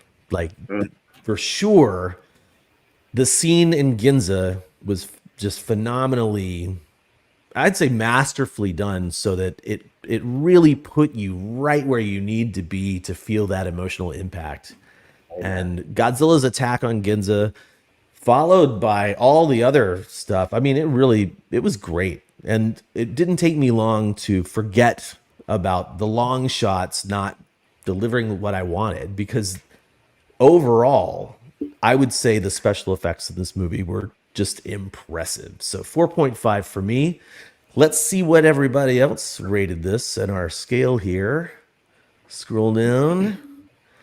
Special effects. Looks like one person voted gave it a 2. Should have been better. One person said, well, at least it didn't take them out of the movie. And then split 49 people and 49 people said 4 out of 5 and 5 out of 5. So I'm happy with that. That's pretty cool. Well, all of us said 4.5, right? I think we all said the same thing. So. Yep. Which is great. And one more caveat to this whole special effects, Kyle. when we first saw that second installation of the Always series, where we saw the Godzilla clip, that was totally a prototype for what we got. Like, absolutely. Like we saw the period piece, the train comes crashing, the citizens are like, what is going on? They hear the sounds and they're confused. And I think that is the element that's missing from a lot of the Godzilla movies, you know, from the past, that, you know, in some of the Heisei films, you see the people smiling as they're running away. It's like, it's kind of cringy to me. These people the extras should have been paid because they were phenomenal, down to the period costumes and the look of terror and bewilderment on their face, because nothing like this has ever happened to them. The giant entity is attacking their city, and this train comes flying out of nowhere. It really, we saw the prototype in the Always clip. Yeah, definitely. Actually, I would say that even watching the clip from, which I should have just grabbed the whole clip and played it, but basically the clip of Godzilla's attack, that last shot of him turning and roaring up, I feel like Yamazaki definitely was like, all right, that's my signature move from the Always movie. And so I'm going to take that and I'm going to beef it up and make it even better for -1, because it was like basically the same kind of movement shot where like Godzilla roars up, but then it had all that awesome stuff in the background, like the destruction that he just caused. It really hit home for me there. Yeah, definitely. And I'm glad that we got that preview many years ago of what Yamazaki was going to be doing. And Godzilla looks a hell of a lot better than he did in that. I mean, he looked okay, but this is the one. Well, yeah, I think a lot of people were excited when, I mean, this is when social media again wasn't really a big thing yet, and when that came out, and people kind of saw it and were like, it would pop up on Twitter randomly, and a lot of people didn't necessarily relate it to an actual film. They were like, whoa, is this a new Godzilla movie trailer? What is this? Like what? And everyone got really excited. And for me personally, I was like, can we get a Godzilla movie like this? Can I see a period piece Godzilla movie? I feel like, correct me if I'm wrong, in the entire span of the franchise, sure, we've had flashback scenes and stuff. However, every Godzilla film that was made in the year that it was for was either made in that year, for that year, or in the future. That's right. There was never a That's Godzilla right. movie that went back in the past. So this is very unique in a sense. Japan in himself says that he also did that signature roar at the end of the ride, and yes, he did. I mean, it's I would say that if you find yourself in Japan, you definitely should go to Saitama and check out the ride, because it's a freaking experience, man. On the list. I rode it like 5 or 6 times. It's on the It was list. awesome. Oh, guys, don't forget the radio broadcast. D. Baker said that the radio broadcast was. Oh my gosh, that was such a great scene. Before, and boy, was that terrifying. I'm afraid of heights. When I saw those guys, they're doomed, man. I was like, "What are y'all doing up there?" I would have been the guy in the back. I would have been like, "Guys, you know, that was right there." Slowly stepping towards the exit. Yeah, and they had that little edge of the building to sort of like fall back on, but that didn't do the trick, man. They went right over it. Oh, and that's another thing this movie did very masterfully is, and I'm not like saying this is enjoyableness at all to watch, but you know, even in the original film, right? Except for the original film, any other Godzilla movie that's ever come out, the destruction has always been viewed in our eyes, from the viewer from a distance, right? It's implied, but not, it's suggested, but not shown. It's basically like, you know, they're destroying cities. Maybe they got out. You know, I'm sure they got out. Sure, they evacuated in a lot of the scenes. A lot of people, some people, unfortunately, may have. But you see Godzilla stepping on people in this movie. You see the radio broadcast guys, you know, holding on for dear life. You see the tail swiping. I mean, all these things. Even the part right before he's about to do his heat ray, he's revving up for the heat ray, and you see the kind of various reactions of some people. Some people are stunned, shocked. They don't know what to do. Other people are starting to run. Like the older dude that had the briefcase was starting to run. I was like, that guy, it would be me. I would be like, okay, no, I'm gotta get the heck out of here. But just everything was really well done. They could really pay attention. It only to a lot took of details. Toho, what was it, 11, 19, something like that? 24 years to catch up to Gamera 3. and the humans Oh my flying goodness, up into yes. the Yeah. air. Yeah. Well, Still one of the someone- greatest scenes ever. And One of you guys alluded to it in what you were talking about, the mushroom cloud effect of his atomic heat ray. I could not believe the realism of that, and also all the way down to the black rain that fell, which would Oh yeah, happened. That And was that, to me, excellent. Holy Yes. cow. that was the well next placed. horrific. That was the culmination of that Ginza scene, and it was like heart wrenching. Oh, the music, everything about that. You just Oh, feel Yeah, so- the music, Ugh. the acting, the directing, the everything about that scene. that scene is the The one ending with the black rain and him screaming into the air, like, oh, I would like to go watch this movie right now. Honestly, I would too. All right, guys. It's been fun. Someone in the chat made reference to Grave of the Fireflies, and I can definitely see that.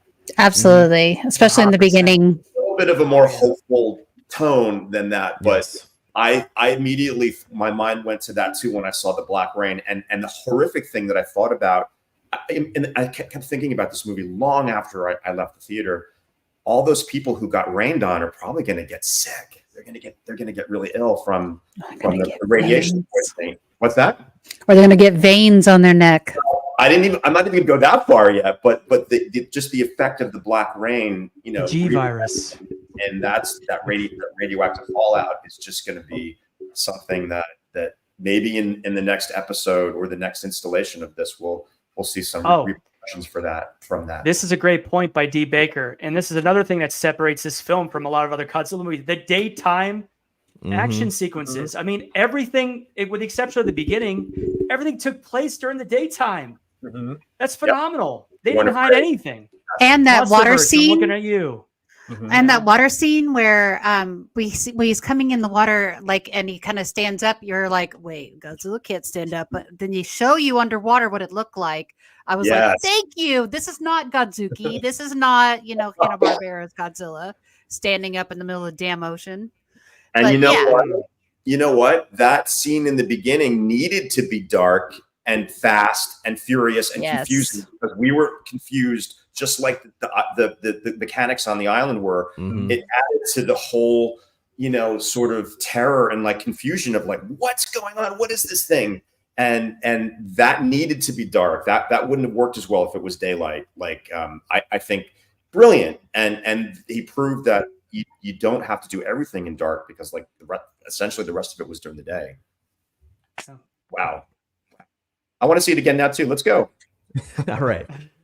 Okay, so before we get to our overall ranking of the film, I think I would like to just go one by one and just we'll start with Martin, then go to Gretchen, then David, then Jonathan.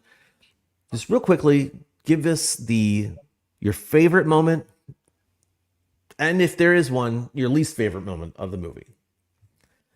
I don't have a least favorite moment. So I'll tell you, my favorite moment is, and there's so many great ones. This is the one that it stands out, because when he's going on the final mission, they've got an aircraft for him, and I'm like, wow, all right, I guess they're going to have a zero for him to be able to. Someone's got it in this bar, and then they start to pull the cover back, and I'm like, the orientation of that's a Nippon Shiren. And I had a model of that as a kid, and I was completely obsessed with that aircraft. And that's cool. It's going off, and the rear pusher blades and everything. I was like, holy cow, this dude knows about that. That's a real aircraft that really had the ability to change the tide of the war, but it was too late. It could have beat the aircraft, the fighters that we had, the P-51 Mustangs, P-40 Warhawks, and could have caused great devastation to our bomber fleets, but they didn't have it together in time. And I saw that, and I was like, I have chills talking about it, because I had chills when that cover came off, and I was like, holy cow, that's so cool. All right. That was cool. That's awesome that you had it as a model as growing up. How about you, Gretchen? Oh, let's see. I mean, I already said earlier the train scene, but to elaborate on that, I had that Hallmark ornament, the one where he's got him in the mouth. But I would look at that ornament and kind of try to judge the scale. And now having seen that moment, it's just brings that so much more to life. how terrifying that would be. I've had nightmares about like falling off of trains and things like that. So it's like it really hits home for me. And I remember just being like, oh, poor Nordic, oh my God, what's gonna happen? And just it was just such a it began that terrifying rain that he like brought upon the Ginza Strip area. Oh man, it was just that was so good. I guess that would be my favorite scene. But also in that same scene, my least favorite moment was that Jagged walking where I was like his thick bottom action. It just wasn't for me. Yeah. That's All okay. right. Mr. Dobko. So I've said it before. My favorite moment has to be the attack on Ginza. My favorite scene. Just epic. That's the first time we heard the Ifukube music. Everything I just mentioned, the bewilderment Exactly. of the crowd, the feet stomping, the actual, the train, everything about the train. The first time we see the atomic ray and the dorsal plates, expanding and glowing, and then that just completely was everything and more that I've wanted for a modern Godzilla film. Goosebumps, all of the feels, everything. And I'm going to say it again. I said it before. If I had to pick a moment that I probably would do without in the storyline, I still think it's a teeny bit hokey when all of the ships come. Dun, dun, dun, dun, dun. It's a little bit Hollywoody, a little bit Forrest Gumpy. I can forgive it and I understand it, but it to me it took away from the somber, serious tone of this film overall, just a little bit. It was too hopeful. I didn't want the operation to fail. Don't get me wrong, but I just thought that was a little over the top for me, my sensibilities in film, and for what kind of films I like.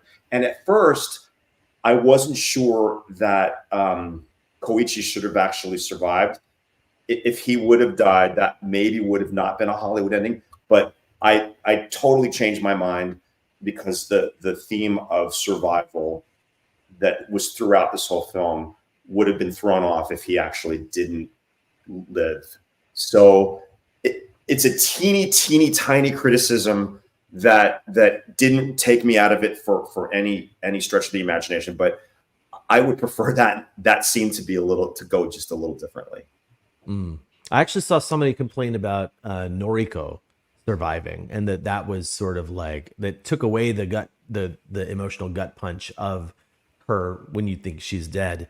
But I don't think I agree with that. I think that with the overall theme of living was solidified by that. So yeah, I agree. Totally, with you. Exactly. That it was like really hammered in place, like survival, hope, survival, and because of that, these things are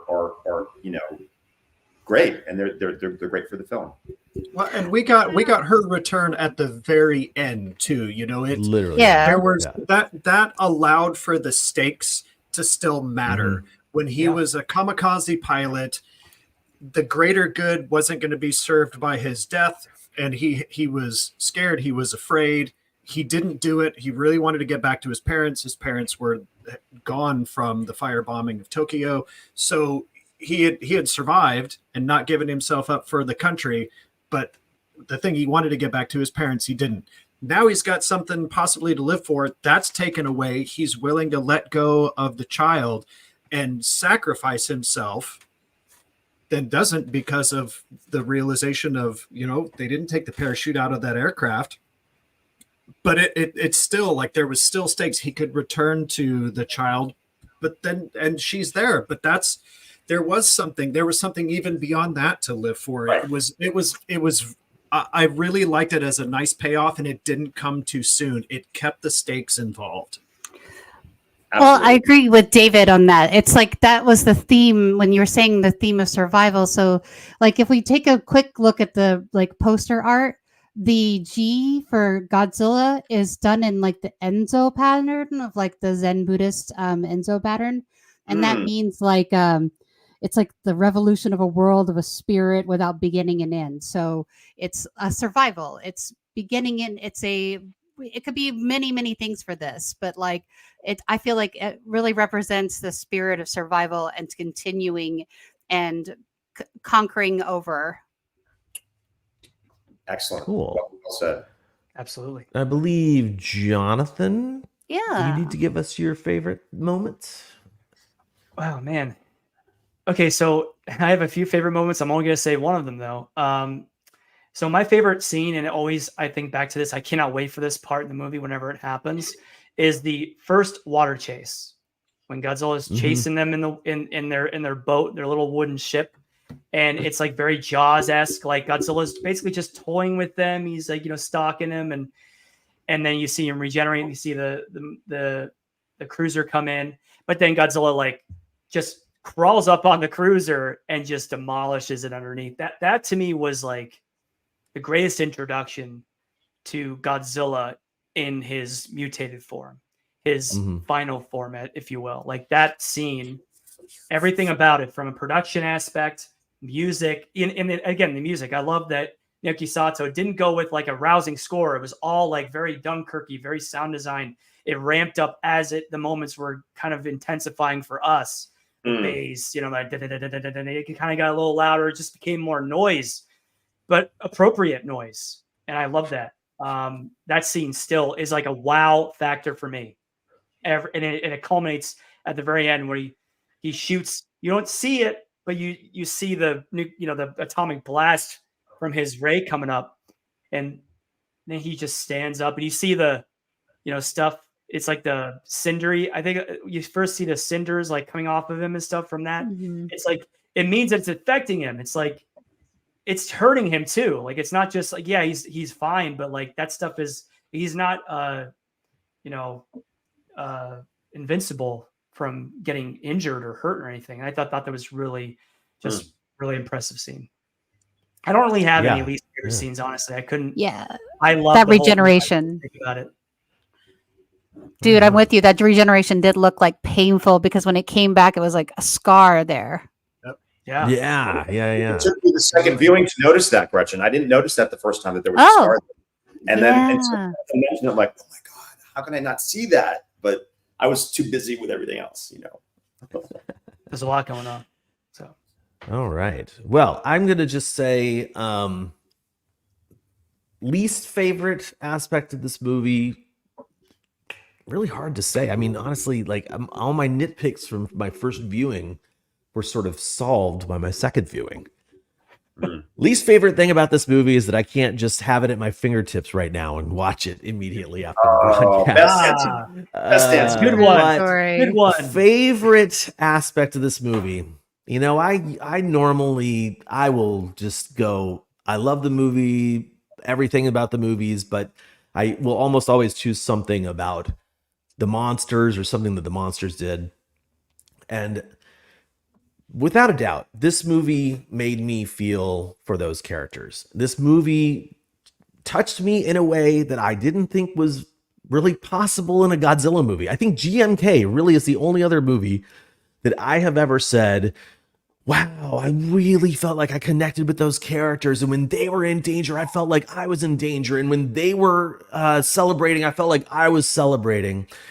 This movie, however, every single character connected with me. And when you, again, as I said, like seeing the subtitles really, really helped me out, of course. And the theme of surviving, and not just the theme of surviving, but the concept that our lead actor, the character Koichi, he was dealing with his trauma from the very first time you're introduced to him. When you realize he abandoned his post because of what he saw coming in the war and his guilt from that, carrying all the way through the introduction of Godzilla, where he doesn't fire the gun. He feels guilty going into Tokyo and his family is gone. He feels guilty the whole time he is fighting in his head the war, and they say that. They talk about whether or not he's going to propose to Noriko, and he's like, my war's not over. And when you get all the way to the very end where Sumiko gets the letter and she keeps it, they don't talk about it obviously, and then that gets to him in the aircraft with the picture of her, and he ejects instead of sacrificing himself. Then you get to where he walks into that hospital room. It freaking broke me, man. That was the only time I have ever like emotionally connected and felt heartbroken, but also like so hopeful for a character in a Godzilla movie. Like, just absolutely bravo to the cast, the crew, to Yamazaki. I mean, literally, I couldn't stop myself from the tears when he walked into the hospital, even though I knew it was going to happen. You know, it was so wonderful. It was, and I think, I think, what do I want to say here? I hope that. I'm not going to say I hope Yamazaki comes back and directs the gajillion more Godzilla movies. Yeah. I hope that Toho only wants to do a Godzilla movie when they can make a significant impact on their audiences like this. Agreed. Because if this was the last Godzilla movie ever made, I would be like, damn, going out on a bang. That is the way to do it. Right? But we know that Yamazaki's not opposed to doing another movie, and he opened some small doors with Noriko surviving and having the weird, almost like spine-like burn on her neck. It looked like it was evolving a little bit. Did it actually? Oh, Shin Godzilla action there. A little bit. It moved a little bit, unless it's just my imagination. I think that's what we're saying. Yeah. Oh yeah, it's definitely moving. So can I touch upon? Are we going to talk about the possibility of sequels, or sure? Let's talk about it right now. So I am so happy that this film just wanted to be a good film, a standalone film. It wasn't really too concerned about let's set up for the next one. Let's set up for a whole, a Japanese monsterverse. It really wasn't that, and that is really courageous in this day and age. And like you said, Kyle, it left a little tiny door open for possibly something coming next. But I hope what it did open up and what it did awaken is the fans' yearning and acceptance of a Japanese monster movie based on characters, serious story, and not concerned with just what's coming next. That's the problem I have with a lot of the films from Hollywood these days. All they are is a setup for the next one. Instead of like in the 70s, that's why I love filmmaking in the 70s. There was no thought of sequels. They just make a good movie and then, oh my God, it's making so much money. Let's do a sequel. That's the mentality that's missing from a lot of modern filmmaking. And I'm sure Martin will agree with me. It's like, let's just concentrate on making a good Godzilla film. And they did that. And I, for one, I know I was sort of like on my island. Everybody wanted another monster to battle. My favorite Godzilla movies are Man versus Godzilla. That's compelling enough for me. Don't get me wrong. I love monster fights. I love monster battles. I love Mothra versus Godzilla, Monster Zero, Godzilla versus Gigan. However, the ones that are in my top 5, the ones that are most impactful are Man versus Godzilla and the consequences of man's arrogance in regards to nature. So I am so happy that there's just a little bit at the very end, and there was no I waited for what do they call it? Stinger. I waited for a stinger. There was which I think was great. I had to pee really bad, but I waited anyway. I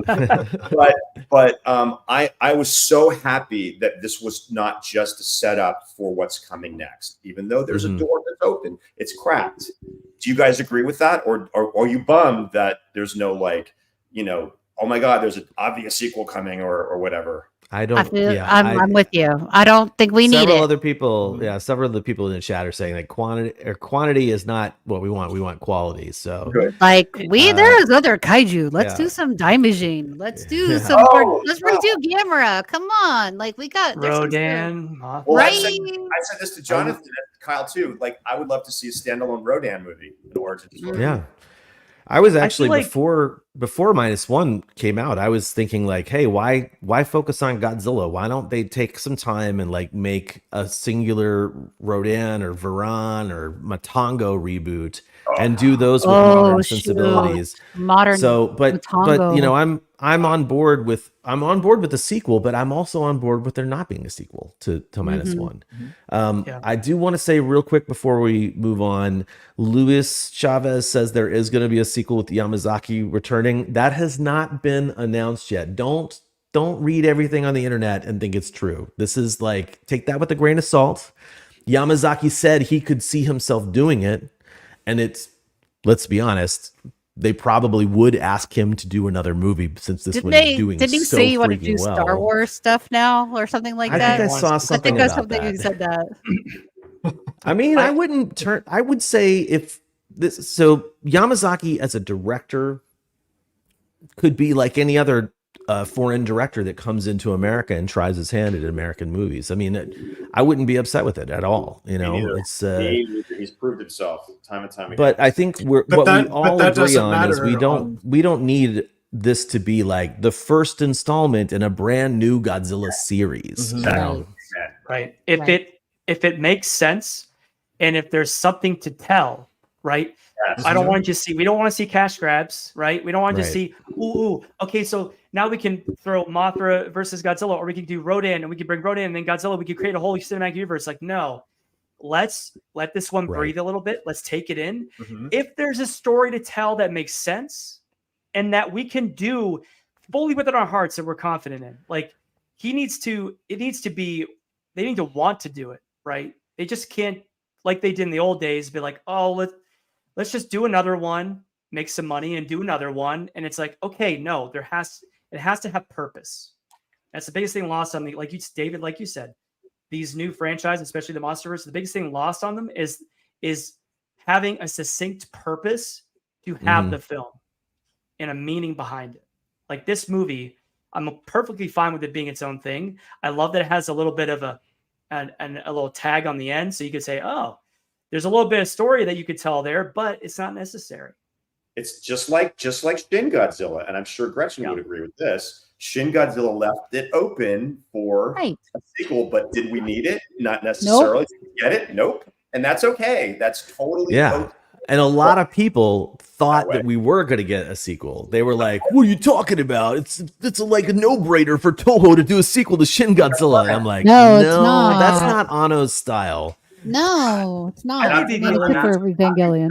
decision because it would have taken away the impact of Shin Godzilla as a standalone film. And Word. you know, this is where John Ruffin would have been perfect for this part of the conversation, or many parts of the conversation, because Shin Godzilla needed to be made. It was necessary. Wasn't the film? I know there was a lot of polls out there. Which was better? Which did you prefer, Shin Godzilla or -1? I prefer -1 for me, from my American sensibilities, but that does not, by any stretch of the imagination, take away the significance and the impactfulness of Shin Godzilla to the Japanese audience. Mm-hmm. Perfect. All right. Before we do anything else, all 5 of us here need to give our overall score, 1 out of 5 to Godzilla -1. David. Oh, well, I'm sure you're all going to guess that I'm going to say what I'm going to say. I'm going to give it a 5. It was the movie that I was hoping for. It was the movie that I was longing for. It was everything I wanted to see in a Godzilla, in a modern take on Godzilla, and then some. I was surprised. I was satisfied. I was emotional. It made me want to go back and research the kind of aircraft, Martin, that was in there. It made me want to go research the Bikini Atoll bomb being dropped.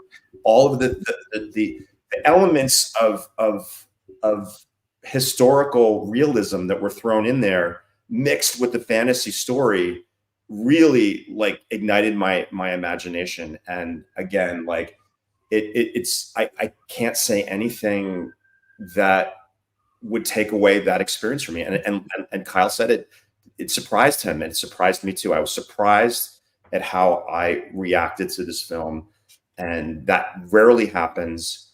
And I like Kyle said, if this is the very last Godzilla film they ever make, mazel tov, hats off, because going out with a bang. So 5 out of 5. If you guys haven't seen it, well, now you've heard all the spoilers. Hopefully everyone in the chat has seen it. But I hope so. I really hope so. Hey, there's some people that love spoilers. They're like, yes, spoil it for me, please. Spoil it for me. I hope everyone in the chat, like, learned something different that they hadn't seen originally, and that they're excited to go see it again before it leaves the theaters. And I think, if I'm not mistaken, in the States, it's extended through the new year now. Fantastic. They keep extending it, and I didn't know that, so we rushed to see it last week. But I needed to see it at least twice. I think twice is enough. I don't need to go a third time. But like Kyle said, my problem with it is I don't have it in my hands right here that I can pop it in the Blu-ray player and watch it again and again. And this is a movie that does not get the fast forward button on the remote. I watch everything from start to finish. There's not like Shin Godzilla. Sorry, Gretchen. A lot of fast forwarding some scenes, but again, does not take away the significance of it. This film is going to be watched from start to finish. And this is so funny. And I got it. This is my last statement. Keith and I saw both Shin Godzilla and of course -1. And when we walked out of Shin Godzilla, I turned to him and I said, "So, what did you think?" And he said, "I think I never want to see it again." And this one, he's like, "How long is it playing? We need to go again." So it's like for him, and he's been to Japan, but he just did not connect with that movie at all. But I'm sorry, I'm going on and on. 5 out of 5, loved it. I hope everybody loved it. And I think this is the one that brings the community together, because as we saw in all the polls that Kyle did, we're pretty much all on the same page, more or less, with this movie. And the majority of people that voted, yeah. Yeah, and if you don't love it, that's totally okay, because I've been on the other end of that too, when everybody loves something and I'm not a fan of it. So it's totally okay. But I loved it, and I hope you all loved it too. All right, Gretchen, 1 out of 5 for -1. I'm going to go with a 4.5. I mean, I'm steadily staying with that. I've never been this emotionally attached to characters in a Godzilla movie ever. I mean, except for the dog or the kitty in Hedorah. That made me sad. But that I was very emotionally attached to that poor cat. I was like, "Oh no, you got covered in slime." That is sad. Right? He died. But other than that, I mean, yeah, it's there were so many beautiful things about this film, and we've talked a lot about like the scenes of the Ginza Strip, because it was kind of like that was the masterful moment of like of filmmaking. However, I would also say that like this PTSD survival guilt storyline was something that hasn't been explored in a Godzilla film. Unique. And I thought that was really touching and heart-wrenching, as well as like you were rooting for him, and there was never a moment where I was like, what a piece of crap this guy is. No, he was just like, he struggled, and just you felt his sorrows and his triumphs, and I've never really felt those in like former Godzilla films. Like somebody said earlier that they were always root for like the monster, whereas I think that was you, David. And I was like, there was times I was going, "Oh no, Godzilla, stop! Like you're wrecking everything." Like, it was so terrible. Like you're ruining everything, Godzilla. Right? Yeah. The destruction he wrought was just like so terrifying, and I have never seen it look on that magnitude before. Yes, I've always loved the handcrafted stages and the tiny like miniature scale, but this was I was very present in every moment. So Yep. 4.5. Nice. Martin Vavra, give us your out of 5 score. So this is a 5 for me, even though I had, one lower one in there. This is a 5 for me. It's not just the kind of Godzilla movie that I always wanted to see and hope for. It's a great film. It's the kind of film that I like to see. It has forgivable mistakes, which when we talked about the things that we liked and didn't like, I didn't bring up the stuff I didn't like. There were forgivable mistakes in this. And that's important in a film that has good characters, has good story. We're not lost in a whole bunch of subplots going off all over the place. There's a whole lot of places where this film could have failed, and it doesn't. It's a really good story told really, really well with characters that have weight, and we care about where they're going. We care about the arcs. There are setups. There are payoffs. I don't feel like anything is left hanging. So this is what I love to watch about films. This is what I love to make films. And I just love it. I can't wait to be able to go again. Hopefully I get to go soon before it leaves the theater. Loved this film. Fantastic. Powerful words from Martin Vavra. As anybody who paid attention to the podcast knows, it's a difficult task to please him on a giant monster movie. So. I know. I'm blown away. I thought we were going to be at odds, and we're completely on the same page with everything. So that's pretty cool. The only disappointment that I have is that it took this long for it to finally come. Gareth Edwards should feel ashamed.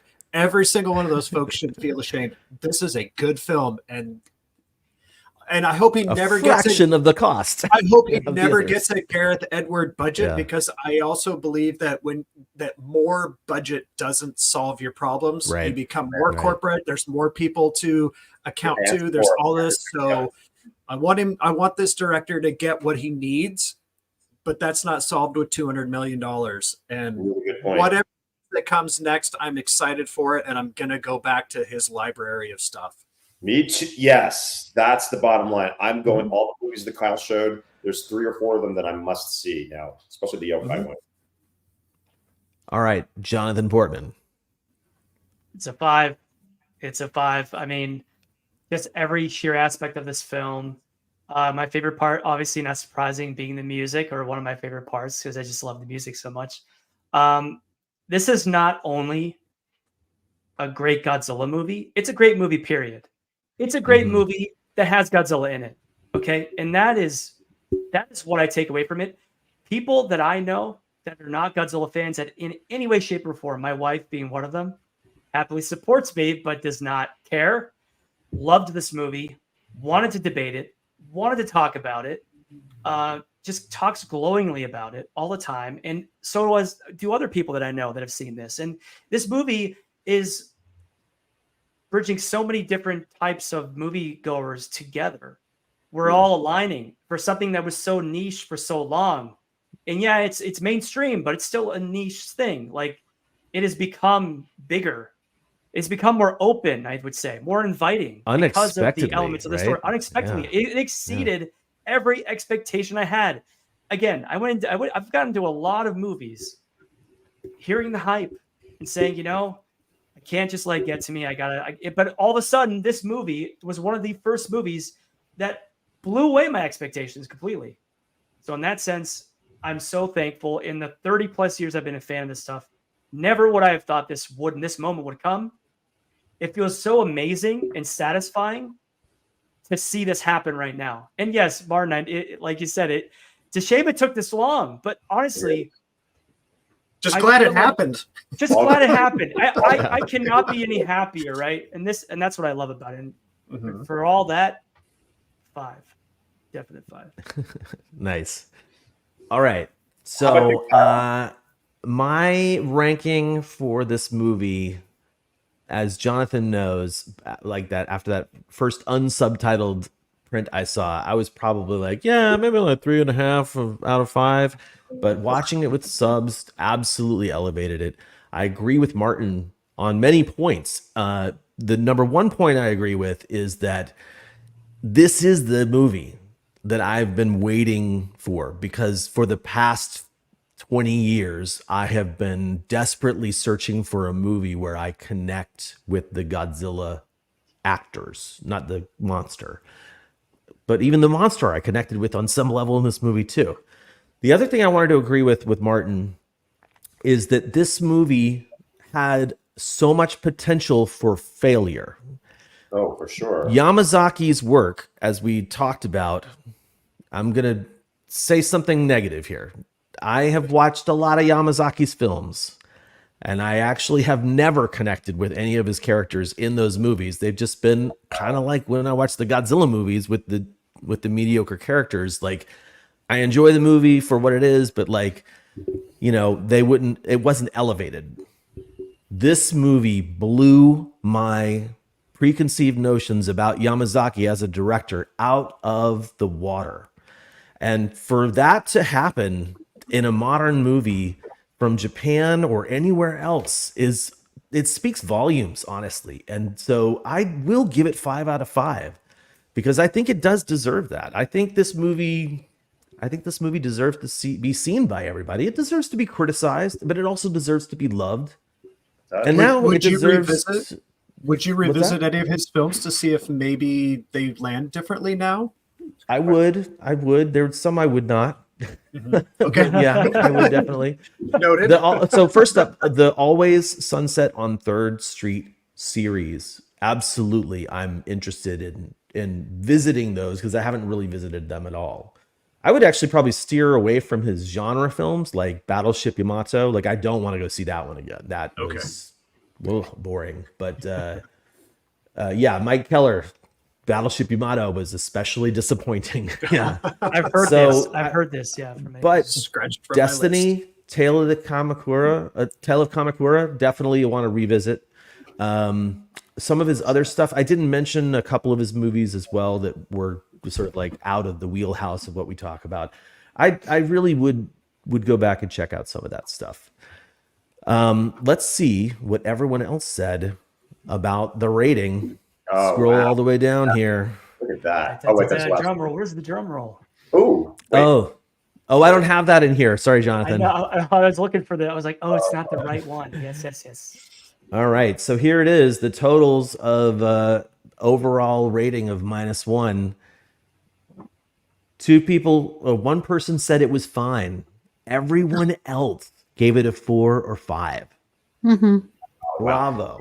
You know, Kyle, that is so telling because for once, personally, I feel like such a great connection with the community. Like, I think we're all sort of like so shocked and surprised, and we're all like riding this wave, and it feels great for me because usually I'm not like on board with everything that the community loves, as we all know. And you know, the hype train was so strong and going so fast, I didn't think I could get on it. And not only did I get on it, I was in the front of it because which never happens. Usually I'm like, if it's the collective community loves it, I'm like, it's all right. But this one, I feel such a bond and a connection with the community. I don't know how long that's going to last, but I'm riding the wave now, and it's really awesome. I got to tell you, because I'm just stoked. Fantastic. Well, you know, guys, that pretty much does it. Those consist of our final thoughts on Godzilla -1. I wanted to thank all of my co-hosts here, David and Jonathan from Collect All Monsters, and of course, Martin and Gretchen from the Kaijucast. Thank you guys so much for being here and being part of this discussion. Thank you to all 60 plus people that showed up for the live stream, both on Facebook and YouTube. If we didn't shout out your name, we should have. And, you know, even if we didn't do that, you are absolutely appreciated for being here. I want to say real quick before we go that because I now live in Japan, the Kaijucast channel is going to get more content. The video channel here on YouTube. I'm going to be doing more stuff, especially because this is the land of Godzilla and the land of giant monsters. I am hoping to do some really cool stuff in the future. So please make sure you are subscribed to the Kaijucast YouTube channel if you want to see more. I already have a whole bunch of ideas about what I want to do here. And again, thank you so much for everybody who tuned in. Thank you to my co-hosts, and thank you to Toho and to Yamazaki for making such an incredible installment in the Godzilla franchise. And man, I mean, really, it makes me happy for what possibilities we could have in the future.